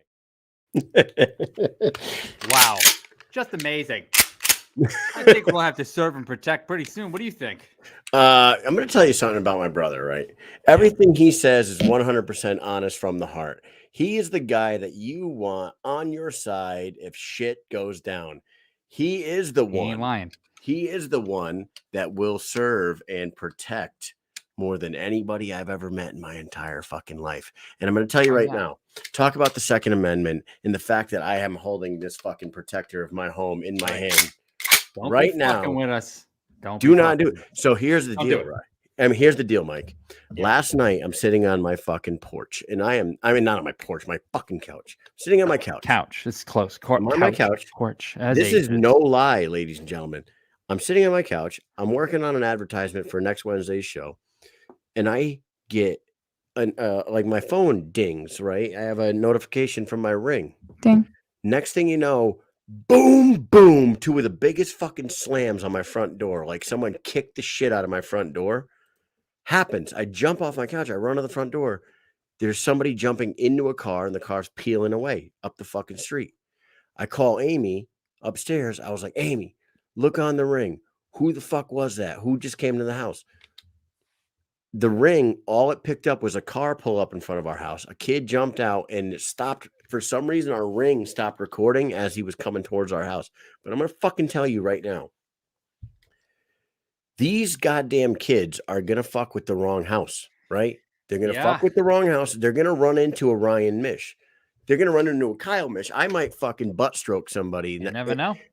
After this show is over, I'm going to go sit down on my front steps and just wait. But Ryan will snipe them out the second-story bedroom window as they're running back to their car. Be fucking careful whose house you fuck with, you fucking little stunads. Yeah, watch out, because you just might get capped in that ass. You might get capped in that ass. What do you think about that, Mike? I think don't be fucking around with Ryan Mish. You know what I'm saying? I don't fuck around with him. He said one day that he wanted to fight me, and I just had to tell him, like, I don't think that we're in the same weight class. And I think that had him back off a little bit. Now I'm safe. I think I'm safe now. I think I'm in. I'm in there. I'm safe. He's now on my side. All right. So we got a couple veterans out the way. We got our boy Captain Kirk, and we had to throw my brother in there for a recap of 2021. But a lot of shit went down with fighters on our show. Some eating challenges. Food. You got to realize if Kyle's around, there's going to be some kind of food challenge going on. This guy stuffed like 50 cheese balls into his mouth at one time. What was the number? 55. And I looked up the 55. world record for cheese balls in the mouth at one time. And the record was like 42. Oh, and I took the cheese balls, and I got a real rubbery face. I'm like Jim Carrey over here. I'm like fucking Ace Ventura. I got that face. Hey, I was shoving them goddamn things way up here in my cheeks and everything. I got 55 cheese balls, and I got the video to prove it. And I sent it to Guinness Book of World Records, and they said because there was not a moderator there, it wasn't fucking legit. Fuck you, Guinness Book. But Mike, we did something special for a guest on the show. We did. I was going to say, you can't see really well, but the kicker is you can put a lot of balls in your mouth. But here's the thing. Oh, okay. Imagine the size of all them balls together. Would you think it'd be about the size of a Big Mac? Probably. Well, we had on Alicia Zapatella, who is half pint champion. Half pint. She is Invicta champion. 105 pounds. The show. And she does these 1 bite challenges. And Kyle came up with the idea like, hey, I think I'm going to do a 1 bite challenge. And a 1 bite challenge is exactly what you think it is. You eat something in 1 fucking bite. So let's check out the 1 bite Big Mac challenge with Alicia Zapatella. I wanted to do something, and I hope it doesn't get on your nerves because you're in this 12-week camp and you're cutting weight, but you inspired me to try something tonight live on the air. I made this fight poster. I'm gonna take a challenge. Okay, here we go. I said I made this poster. I said live the Mike and Mish on the Mike and Mish show, special guest referee. I will be challenging a Big Mac right now on the air with you as the referee. 1 bite challenge. Okay. Yeah, 1 bite. Everyone knows the rules, right? Yeah. I don't know if you could say 1 bite. Everyone knows the rules. You might be. Hey, I'm doing it. Yeah. Do it. I'm so excited. Okay. Here we go. I'm gonna attempt to put this entire fucking Big Mac in my mouth right now. Just like Alicia Zapatella. Here we go. This makes me so happy. I'm thinking of like so here he goes. He's shoving it in. I think if he rolled it to one side and rolled it back and then back to the middle and shoved the rest in, I feel like that would be. Yeah, he's got to like put it to one side, put it to the other, then shove the whole thing in. Mm-mm. Oh, what is that? Just some lettuce falling out? Mm-hmm. Oh, I think he's got it all in there. That's it. Mm-hmm. Oh, no. Look at this guy! What a maniac! Wow. That's impressive. What do you think, Alicia? I think that he has to finish it, and then I'll be impressed. I think he's gonna finish it. I mean, I've seen Kyle. Eat before, and I think he's gonna mow that thing right down. Oh. I didn't know if he could get that thing in his friggin' mouth. I was like, you're not just gonna do a cheeseburger, you gotta do a Big Mac? That's impressive. Good work. Good work. Very nice. Very, very nice. I enjoyed that. That was very quick though. Holy smokes. That was better than anything I could have done. Should have timed it. Well, we can go back. We can go back and I'll roll it back and do it later on. Dude, we'll put a little timer on that's it. all it's off. That is Alicia. That is so impressive. You Good. should tell him he has to eat the rest of Sure. that lettuce and the box. No. I barely even made a mess either. You know what the thing is, and hindsight's always 20/20. We should have put me as the big part and put Alicia down in the corner, and I should have been more aware of where the camera was, because entering the mouth is the most like you important show key.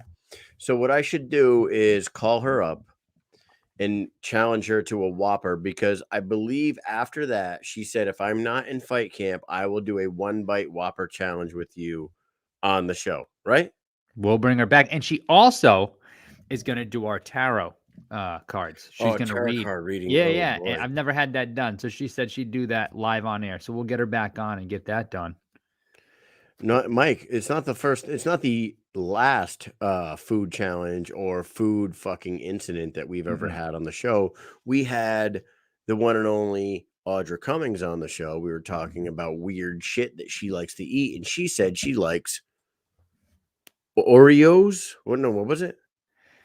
Well, Ranch. so her story originally was that her grandmother, at her grandmother's house, she would lock her and her cousin out of the house. And we said, what's the craziest thing you ever eaten? So she got into this story where the only way to come inside, to come inside the house, they'd have to prove to her grandmother that they actually had to go to the bathroom or go number 2 because they needed to play outside. That's how it was back in the day. So she said that they used to eat some grass. Like, that's one of the craziest things. They just ate grass, her and her cousin, right? Nuts. So then I got into a story about how me and my friends would do a game where you just got random items and then put them together, like a piece of bread, some mayonnaise, and some 4C iced tea mix. You just pour it on the top and you go, here you go. You got to eat it. And you had to eat it. There was no like ifs, ands, or buts. You just made the craziest thing and the next person had to eat it. And then Eric William, who is a supporter of the show, was watching at the time, and he said, how about some ranch Oreos? And I just happen to have those items in the house. Disgusting. Question number 5. What is the weirdest thing you have ever eaten? I could tell you Boogers. that something that I eat, and Amy has thought that I was so fucking weird for this. Like, ever since we've been together for 17, Does this have to do with dipping? Yes. I know what it is. I will eat Oreo cookies with anything liquid. Anything. You would dip it in orange juice. Iced tea, beer, water. Just milk. dips it in. Oh, I don't give a fuck what that liquid is as long as it softens the cookie. And Amy, I would take the Oreo cookie with a glass of iced tea and the first time I think I ever did it in front of her was with iced tea. And she goes, what the hell are you doing? So I'm eating these fucking Oreos. She's like, it's iced tea. I was like, yum. Yeah, it's wet. It's good. It softens the cookie. There she is. How, Amy? How? You're ruining the integrity of the Oreo itself. We keep Oreos in this house. We keep them. Ranch dressing Oreos. I will do a ranch dressing Oreo if I could get. I'll do it right fucking now. Ranch dressing Oreo. I got Oreos and ranch dressing. Should I go grab? I've been on weight cuts for so long. I might do a ranch dressed Oreo. I don't. Mike, you have ranch dressing and Oreos in the house right now? Yeah, I do. Will you do it? I'll do it. Run. Now I'm jealous because I can't participate. Listen, I'm going to tell you right now, Audra, I don't think that I would eat an Oreo with ranch dressing, to tell you the truth. Because ranch dressing is not liquid, dude. I wouldn't. It's not going to soften the hard cookie for your delicate, tender mouth, so you don't have to crunch it out. Yeah, I have such a delicate. Listen to my delicate, tender mouth every time I'm on this show. Here we are. You guys know we're on weight cut, right? We bought it. Not even right. Let's do it, Eric William. Yeah, he is eating it for you, Audra. Here we go. Oreos. Hidden Valley. Hello. Oh my God! Do it, Mike. Let's do it. Oh, Let's do it. Brutal. Should I open it up and put it like in the middle? Yeah, you You gotta know, like pour it spin on it? top of the. Yes. Oh Yes. my god! You're gonna In put here? ranch dressing in the middle of a fucking Oreo. Oh, fuck. Oh, it drips. Ooh, it's gonna look like something else happened down here. Look at All right, okay. Oh, look at this. Look I at should have this. brought. Well, Oh, this is gonna be horrible. Do it, Oh Mike. no, this is not gonna be good. God, I can't. Oh yeah, hold on. Let Ranch me dressing let me on the show the- Oreo. ranch dressing Oreo mixture. I can't believe you're. Okay, it's coming out the side. All right, here goes nothing.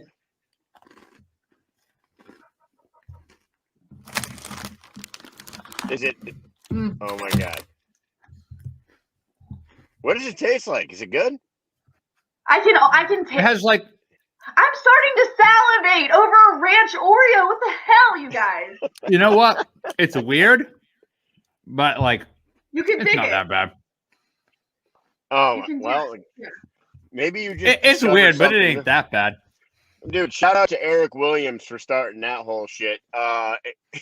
Yeah, Brad Kelly says food porn. Dude, porn, Hell yeah. Thank you. Eric Do you steal my Eric penis? Williams Dude, says, what have I started? what have I Hey. started? It was a good idea. I said, you know what? I have Oreos right now. Absolutely fucking disgusting. To this day, I can't even imagine. No fucking way, dude. It was not bad, huh? I put a lot on that too. I remember it was Oh, dripping out of the good side. God. It fell on the chair and shit. That gives me a little bit of a stomach ache just thinking about it. I'm not gonna Does it lie. give you agita? Agita? It gives me fucking agita, you goddamn stunad. One of my We favorite. kept, you know what I was gonna say? We kept calling him Eric Williams, and I think I did before I went, but his name is Eric William with no S. So sorry, Eric. We did call him Eric Williams, didn't we? Yeah, he trains over there with the hero. Quentin Henry. That's correct. So Yeah, we're trying to get him on next Thursday. good Mm. guys. Yes. Everybody he will should be tell fighting. Eric Williams he needs to come on next Thursday. I mean, not Eric Williams. Jesus Christ. Quentin Henry. Tell Eric Hey, Williams to tell hey. Quentin Henry to come on. Next One of our Thursday. favorite guests of the entire year. Yes. And one of our buddies. One of our buddies lives about an hour from us in Gloucester, Mass. Dude, this guy is the shit. He is the shit. Mr. Zach Kalmus. We met him down in Birmingham, Alabama. Mhm. He told us about how sharks can swim 400 meters down and then shoot back up and reach water and take their prey down and fucking drown them and eat them. That was our first conversation we ever had with this guy. He is a fucking character. We love him. And we asked him, what's a secret talent that people might not know about you? Right, Mike? We did. And this What'd is he do? how it worked out. And number 10, Mike, go ahead. All right, number 10. What is a talent that you possess that may surprise people? Okay, I can juggle really well, and I can ride a unicycle, No way. but I'm not a clown. All right. Like all Somebody in the audience wants to see you juggle. I don't know, see if I have anything I can even juggle. Hard to juggle like different weights. Hold on. Oh, Jesus. Joe Ivy, you might just get your wish. Oh, here we go. Never in a circus or nothing like that. Go grab some. Tony Loco Soto says, go Are you- grab some potatoes. Show me some juggling. No, go grab some chainsaws. I mean, Jesus. You're funny. Hey, Those guys are crazy. hey, this guy used to work for Bonham and Bailey, right? This is eggs. Larry Davis, fuck you, buddy. I'm giving eggs, so if I smash, I have to clean that up after. I'm using 3 eggs, okay? And now listen, I'm not no Barnums and Bailey. I'm all right. But it's been years. I haven't juggled in years. Ready? Dude, this is... All right, thank you, Bonham and Bailey. But I, Yes. Are those eggs? Oh, dude. there's 2 eggs down. Yeah. I could do better than that. Hold on. Listen, you're putting you on the spot here, and I can actually see by your technique. I don't think you should use eggs right now. Maybe use, but I can tell by your technique with just a few minutes that you're going to get better. You know what? I'm breaking off.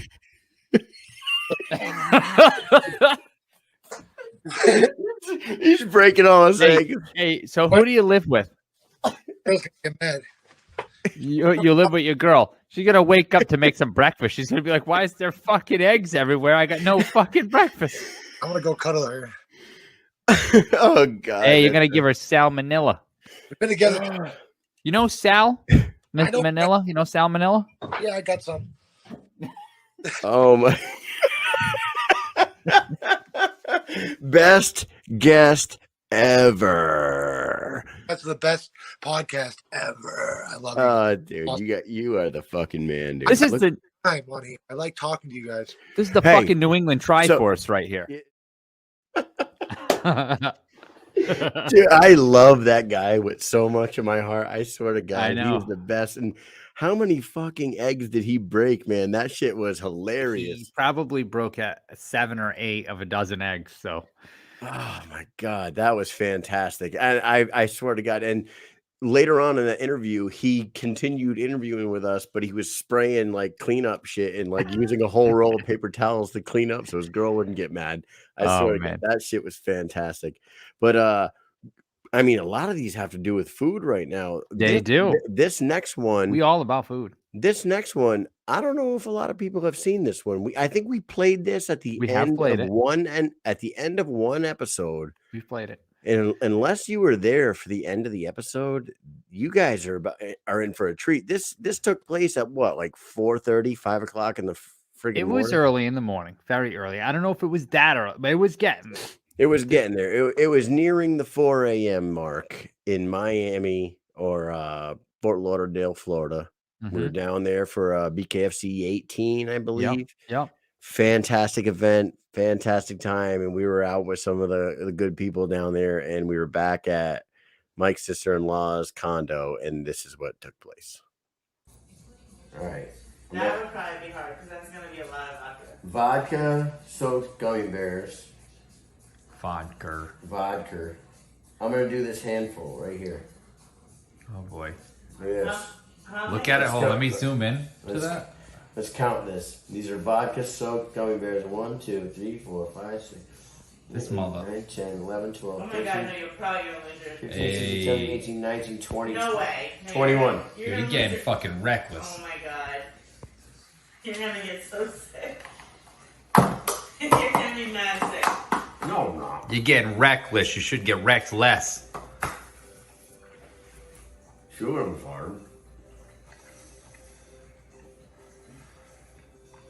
Oh my God. That's a atrocity. That's a atrocity. Oh my God. This is atrocious. Oh yeah. Here's a atrocious one. I'm starting to swallow them whole because I'm tired of chewing. Right? Oh my God, that has to I just swallowed half of it. One shot, no chew. Great. No chew. Fuck We'll chew. time like Fuck you. Just swallow like pills.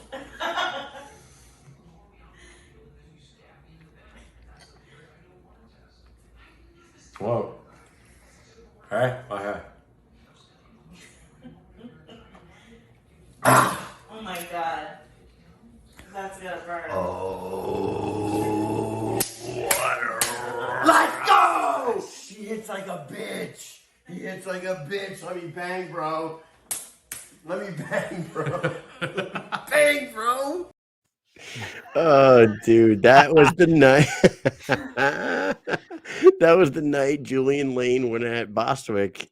That's correct. In the weigh-ins, and he did the double slap thing. Yes, he did. And you know what? I just saw that Kevin Smith, he wrote it. I was going to say, Kevin Smith said, that was a fun night. Great pizza. And I was going to say, that's the night that me and you and DJ Tony and Kevin Smith and my sister-in-law, Marissa, and we went to this pizza joint down in Wynwood, Florida. If you guys ever go down to Florida, go to Wynwood.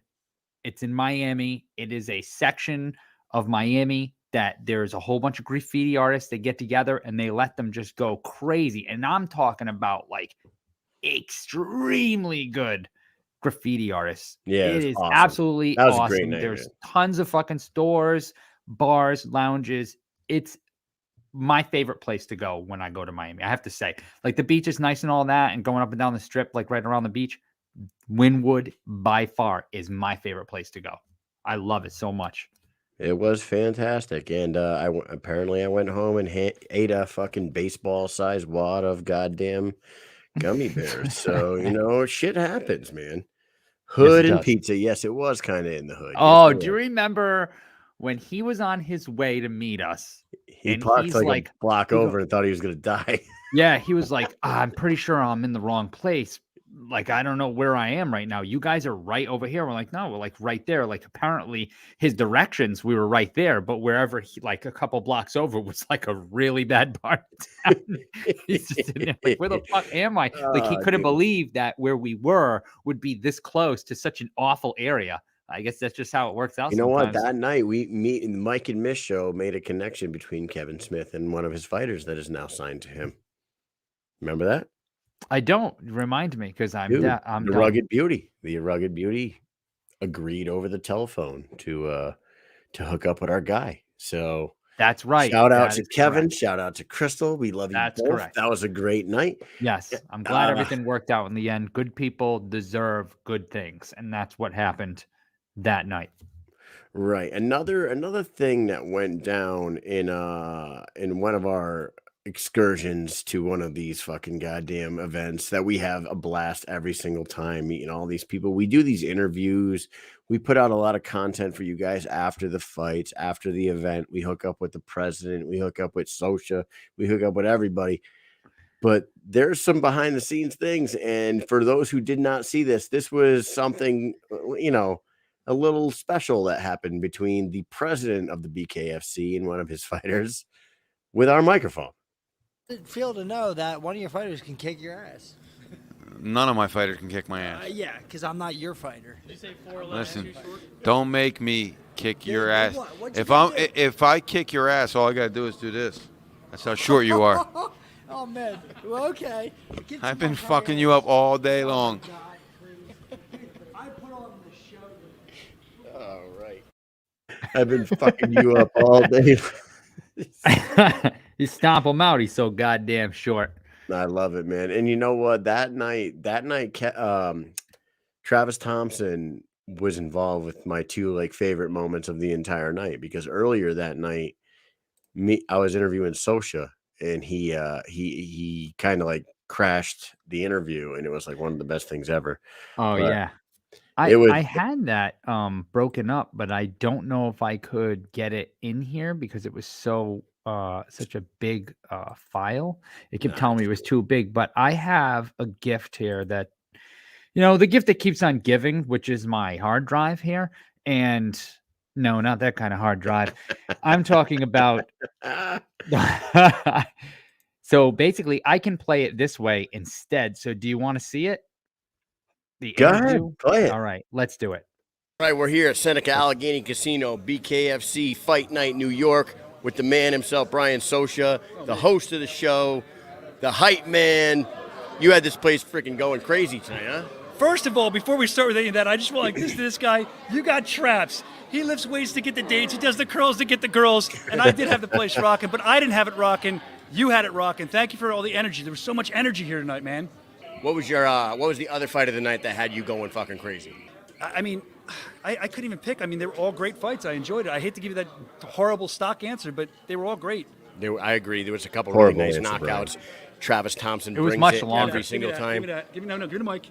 Travis the Animal Thompson. I'll give him fight of the night because he's a Pottstown boy. He's been fighting his way up. Now that you said that, he's been fighting his way up, and he's also such a character, and he's so full of charisma and just anger. He loves to fight. Best dressed guy you ever see, and that guy wanted that really badly. I mean, we saw it the This way. was fantastic. So if I had to pick, because I don't want to give you the horrible answer I just gave you, I'd say Travis the Animal Thompson. The guy's He been grinding. He's admittedly been here since day horrible one, answer. and it's good to see him get his due, man. Especially in a featured match. I'm glad he was up there.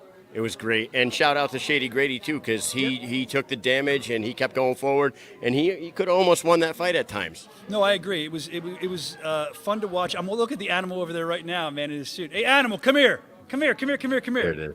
I want to tell you something. It's important. Come here. Step in here. Oh, We're bring him talking right about- in here. Bring him right in here. About the man, the myth, the legend. They said, Deanna. "What do you have as the second fight of the night?" And I'm like, "I don't know. They were all so good." No, I should be the fight of the night. Well, hold on. Whoa. He said you weren't. Whoa. He said it. Hey, there was a world champion heavyweight title fight. Okay, But listen, I said other than the main event, which one? Hold on a second.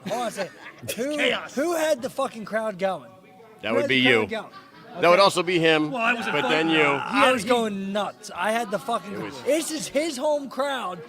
How many people cheered for him when he came out? Did anybody?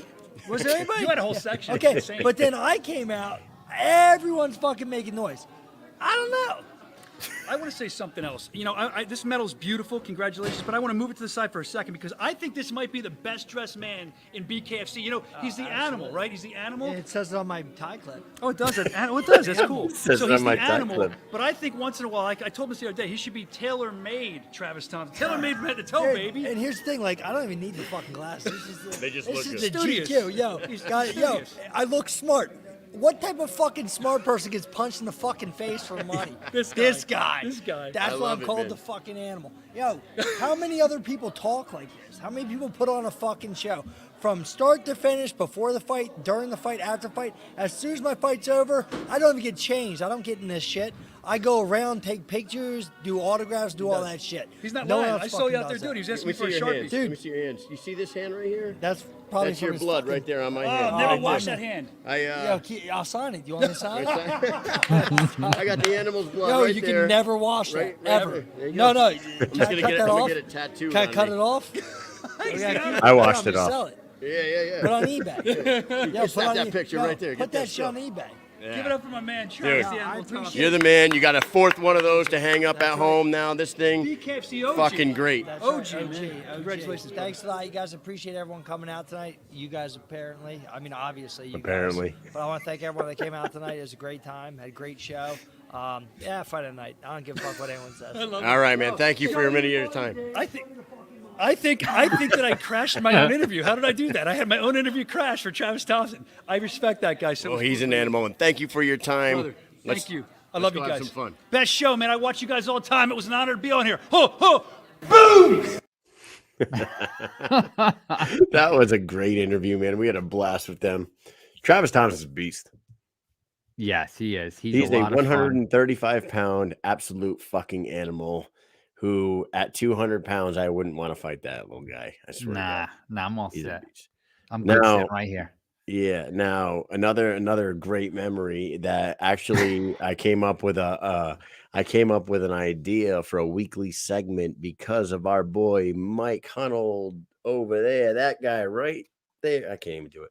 Mikey Hunold went off on a little tangent down there in Biloxi, Mississippi, and it stemmed to everybody's favorite segment, Student of the Week.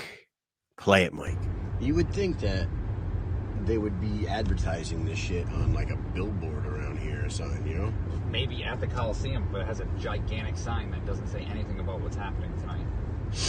Because it's run by a fucking stunad. Fucking stunad. I'll fucking give him one of these. You want one of these? You forgot to put the BKFC 20 fucking thing on the sign, you freaking stunad. I'll give you a fucking slap across the mouth. You like that?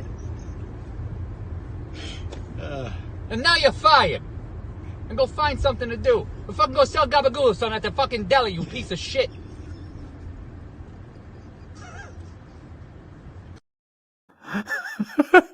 It's still, I swear to It's funny every time. It's one of my favorite fucking moments ever, dude. I swear to God, I was dying in the fucking passenger seat crying. Listen, we're driving past the fucking sign, all right? We're in Biloxi. We're driving past the Coliseum where the fights are going to be that night, okay? And I'm waiting. It's one of those LED signs, and I'm waiting for the fucking BKFC to flash up on the screen. I mean, we're driving. You can see you're going along the fucking water. It's a long road. It's flat. There's no hill, so I can see it from far away. And that fucking thing's going through some fucking Engelbert Humperdinck bullshit. It's like whatever else. there was after like that. an Emerald Lagasse cooking show coming. The fuck is that? So they're going through all this shit, and I swear to God, I go, where the fuck's BKFC? It's tonight, and there's nothing on the sign. And all of a sudden, Here it is. This is what happened. You want to see how it's like this? That's it. And I'm looking, I'm like, yo, that's it?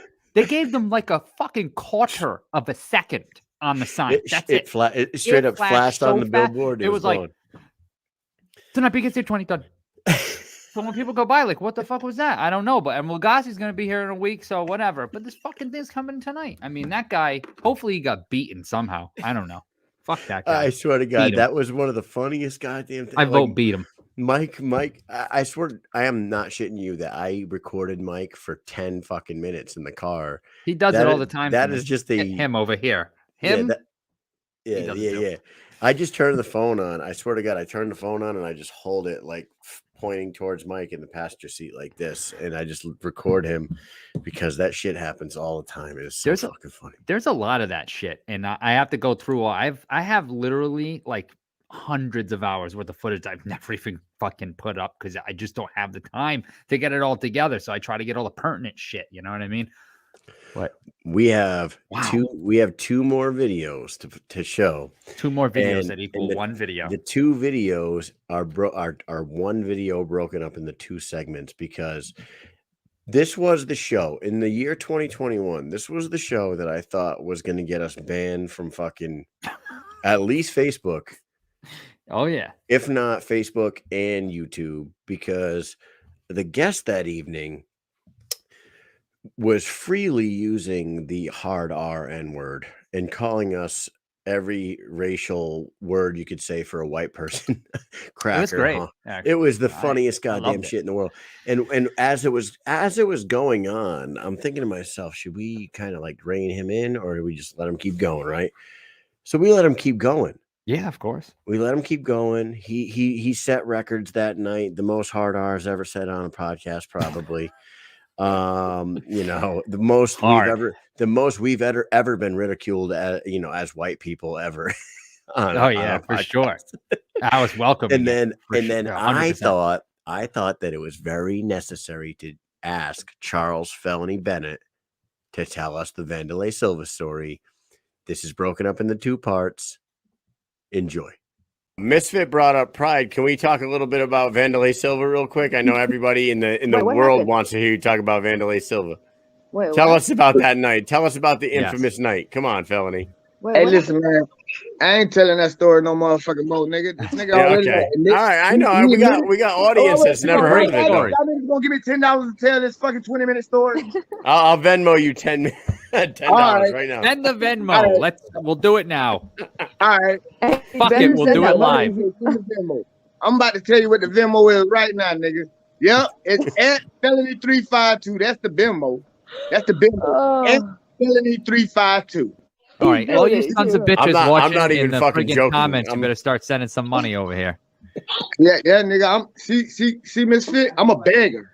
Yeah. I'm an internet beggar. Listen, Nigga, fuck standing on the corner in the hot ass sun and the raining weather. entertainers. You're an entertainer. You're charging for your entertainment. Okay. Oh, yeah. Cause everybody been laughing on this bitch since I've been on here. You been hanging out like dope things. Yep.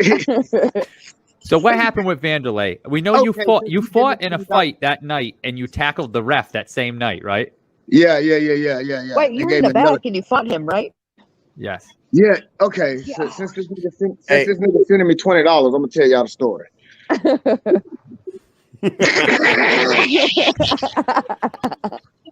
See, he's teaching me game right now. He's indirectly teaching me game.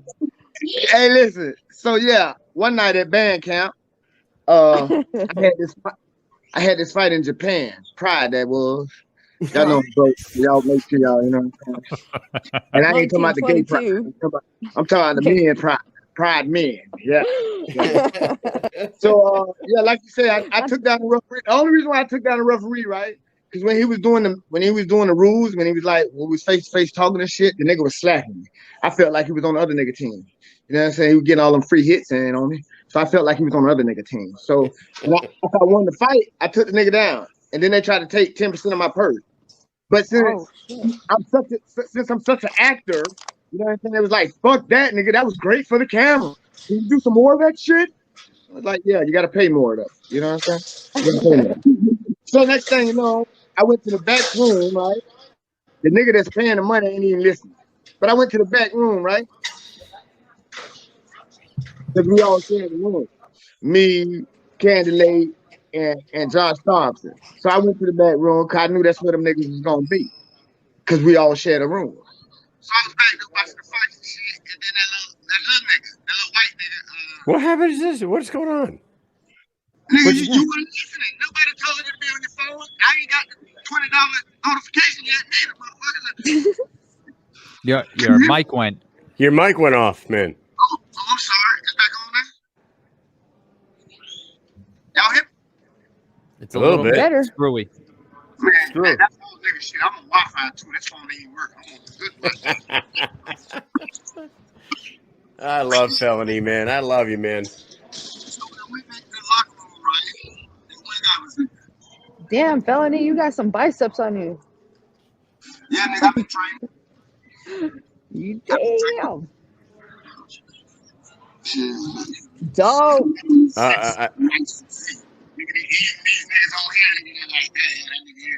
trying to get like you. Shit. So yeah, I went to the locker room, right? You need a microphone. You need a microphone like your biceps, bro. You need a strong ass microphone. What the? Y'all niggas really can't hear me, man. Y'all niggas really can't hear me. Look at all those belts, dude. Yeah, I see that. Fuck a Look at all belt, these nigga. champions. Oh wait, there he is. Fuck a belt, nigga. Give me my money. Uh-huh. Christine, you got your phone there? Do I have my phone? Nah, my nigga, I know you got the phone. All right, y'all niggas can hear me, man. Yes, y'all yes, niggas make better. it work, There we man. go. Perfect. Y'all niggas with that bullshit, you know. I Normally, can hear you now. Better, And way y'all- better, Felony. normally when these niggas make me do shit like this here, man, I make these niggas motherfucking pay me, nigga. Or nigga, I gotta go get some headphones, nigga. Yeah, I've been trying. That's another $10. I've been trying to Mish. Venmo you for the last 20 minutes, but I can't find you on Venmo. No, nigga, you're not putting it's at felony 352. Man, that ain't coming up. Oh, dude, it's Dude. just starting to warm up right now. Yeah. Oh man, he's about to get real into it because I find him, right? He's so funny. Like, dude, he's a complete character. I like he is that guy at all times.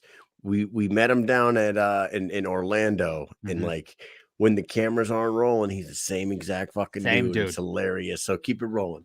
I'm telling you. You got to reactivate that shit. Okay, nigga, what your Venmo is, nigga? I'm gonna send you a Oh, request. I found you. Oh, now you found me. Now you found me. Yeah. All right. Yeah, you don't want me to send you that request for $50, huh? I know that's right. I ain't gonna deny that. Oh man, that nigga send me a request for 50. All right, let's hear this story. We have our Nigga, I've been telling the story, nigga. Wait. I've been telling it. You know what I'm saying? So Let's keep going. So when I went to the locker room, right? Yeah. And that one nigga was in there, you know what I'm saying? He was talking shit. So I was just sitting right there like, hey man, get Yukino to set the fight up. Get Yukino to set the fight. I know y'all like that shit, huh? Like this nigga upside down while everybody else. Nah, you Christina ain't upside. down. Oh y'all, yeah. Christina, you flip the camera too. Hey. So yeah, man. You know, like I say, man, I'm different from all these other niggas, man. I'm trying to get in the acting. So fuck that bullshit. But yeah, so I go to the locker room and he come out fighting and shit. So I'm telling this nigga, I don't fight for free, nigga. I fight for money. Get Yukino to set the fight up. So he walked off. And when he walked off, he looked back at me. I flashed that $1 million smile at him, you know, with all them 8 goals in his mouth. I was like this here. And he ran up on me talking about, oh, what you think I'm gay or something? You think I'm gay? So look at Christina. I'm trying to see that look. So yeah, man, fucking this nigga runs up on me. And when he runs up on me, as he's running up on me, I'm standing up. And when I'm standing up, he throws 2 shots and hits me. So when he hits me, I slam him. And everybody sees the slam, right? And then I don't know what happened after that. You know what I'm saying? I just know me and this nigga was in there fighting and whatever. And then next thing you know, I recall waking up. But when I was waking up, Candy was kicking me. Yeah, oh shit, that nigga sent them 20 for real. So Candy was kicking me, you know what I'm saying? And as Candy was kicking me, I woke up and grabbed my jacket and said, nigga, ain't nobody scared of you. And hit him with that right thunder. And when I hit him with that right thunder, he fell down. Now, it was like 8, 10 niggas in there. I'm talking about 8, 10 niggas, right? Brazilian niggas. But one of them niggas was a nigga. You know what I'm saying? That was a fucking real goddamn nigger there. You know? He seen me. When I ran to the door, that nigga seen me go. Oh, shit, the nigga's gone. So, with that being said, the niggas tried to catch me at the door, but I threw a kick back to stop one of the niggas, you know what I'm saying, from coming. I threw a kick, bam, stop one of them niggas from coming, and then the niggas that was with me pulled me out of the whatchamacallit. So when they pulled me out, I was laying down in the floor, right? I was laying on the floor like this here, you know what I'm saying? Like laying on the floor like this here, you know? Like laughing. Candy, I just knocked that Candy, you know what I'm saying? That's what I just knocked that Candy, and then he came out the room, so I stood up. Nigga. I was about to run. Yeah, one thing is for sure, and 2 things for shaking. Yeah, nigga, when you came out the room, I can't give you no rematch, nigga. We ain't getting paid for it. And then everybody gonna be asking me, oh, when you seen Candy last time, why you ain't fighting? Because I'm a smart nigga. I might have been a dumb nigga that night, but I was a smart nigga from that point forward. Does that make any sense to anybody but me, huh? Oh, man, that's beautiful. Makes a whole lot of sense. Yeah, and then everybody was like, oh, you lying. You ain't knock out Candy Leg. Oh, you lying. And one thing about felony, I ain't got no reason to lie unless it's to the police and to the judge. That's it. I know. You know what? Vandalay confirmed that story. Exactly. He made a video. And then he comes out and he's like, yeah, he surprisingly knocked me out. Like, nigga, there's no such thing as a surprise knockout, nigga. You was expected. Yeah, that's exactly what happened. Sitting on the bench, he woke up. He was like, what the fuck happened? And his coach was like, yo, that dude knocked you out. And he's talking about sitting on the bench. Like, I don't even know what happened when that nigga got up. All I know is I was laying on the floor, enjoying my good deed of knocking this nigga out, and he came out the door. I got up quick. Like, yeah, nigga, I knocked you out, nigga. Now, what you gonna do from this point, I don't know. But you gotta catch me. You gotta catch me. And considering that I'm a lot smaller, you know what I'm saying? That's what I be trying to tell these niggas too, you know what I'm saying? Like, niggas be like, oh, how did you get to stay so long in this fight business? How did you get to be in this fight business for 21 years? Fuck training. 21 years, that's insane, man. Yeah. It really is amazing. The key factor, fuck training. I ain't going to no motherfucking gym, nigga. I'm gonna be fucking sub. Get my back strong. Get my 8-pack right. You've been fighting since you've been 19, right? Yes, sir. That's crazy. 19, nigga. Since That's I was a long 19. time. I'm 44 now, and y'all niggas don't even know it. And you have 10 brothers and sisters? 11. One of the niggas 11? died. Wow. Yeah, one of the niggas died. He died with some whiteys, though. He didn't want to meet me, but he went and hung out with some whiteys, and I think they killed him. You know what I'm saying? I never go drinking because I don't drink. So I never go on a boat with some whiteys and thinking that shit cool. Fuck no, nigga. I got to have at least 7 niggas with me.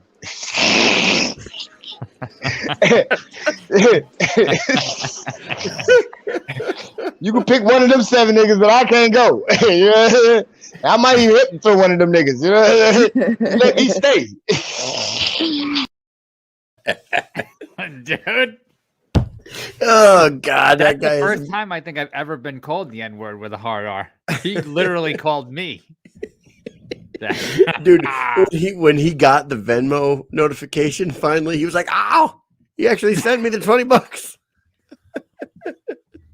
That shit was too goddamn funny, man. That was like one of the best guests of the year. There were so many good ones. Interview was crazy from the beginning. That's just 10 minutes of an entire. So Christine came on a little late, so we let him on a little late, so we busted our balls about that, and then he did this story, and then Jason Knight came on. And Jason Knight might as well not even have been a guest that night because he completely was overpowered by felony the entire episode. And when we got off, I remember being like, yo. Yeah, we shot Jason Knight. I thought to myself, like, said, hey, you're welcome to come back and talk. I was like, I'm not even sure if that was good. because I shout was out. too worried about him talking, Shout out to Kevin Smith, man. He says, got to go. Have a couple scrappers training in the morning. Have a happy new year. See you in 2022. We will Happy see New you in Year. 2022, Kevin. We're going to be at Knucklemania 2. We're not going to make the January 29th event, which is turning out to be an amazing card. Yes, it is. Maybe but we dude, do. hey, Maybe we do a fucking fight companion. I don't know. We'll see. I think we should. I'm gonna pour a little Four Roses. My grandfather passed away about a month ago, 3 weeks ago, 4 weeks ago. Greatest man I ever known in my entire life. Actually, Jesus, he died 3 months ago. But this was his drink, Four Roses bourbon. I'm gonna pour a little bit right here. We're gonna do a toast to 2021 and the incoming 2022. We want to thank everybody who tuned in tonight. We want to thank Ryan Perez, WBKC founder. That was an awesome interview. Thank you, Mike. Thank you, Kyle. And thank everybody for tuning in. With that said, that is going to end our 2021. We are going to start off 2022 correct. We have Bobo O'Bannon and Chris Sorrow next Wednesday night. We got Alan Belcher next Thursday night. And then the week after that, we're going to load our show up with a bunch of Cage Wars MMA fighters because Mike and I will be in Schenectady, New York, January 21st to cover Cage Wars 50. And we are looking forward to that. You guys are the best. Mike, what do you got to say? I got to say, I love everybody. Thank you for supporting us. We are not going to stop. We just going to keep on going to the fucking moon.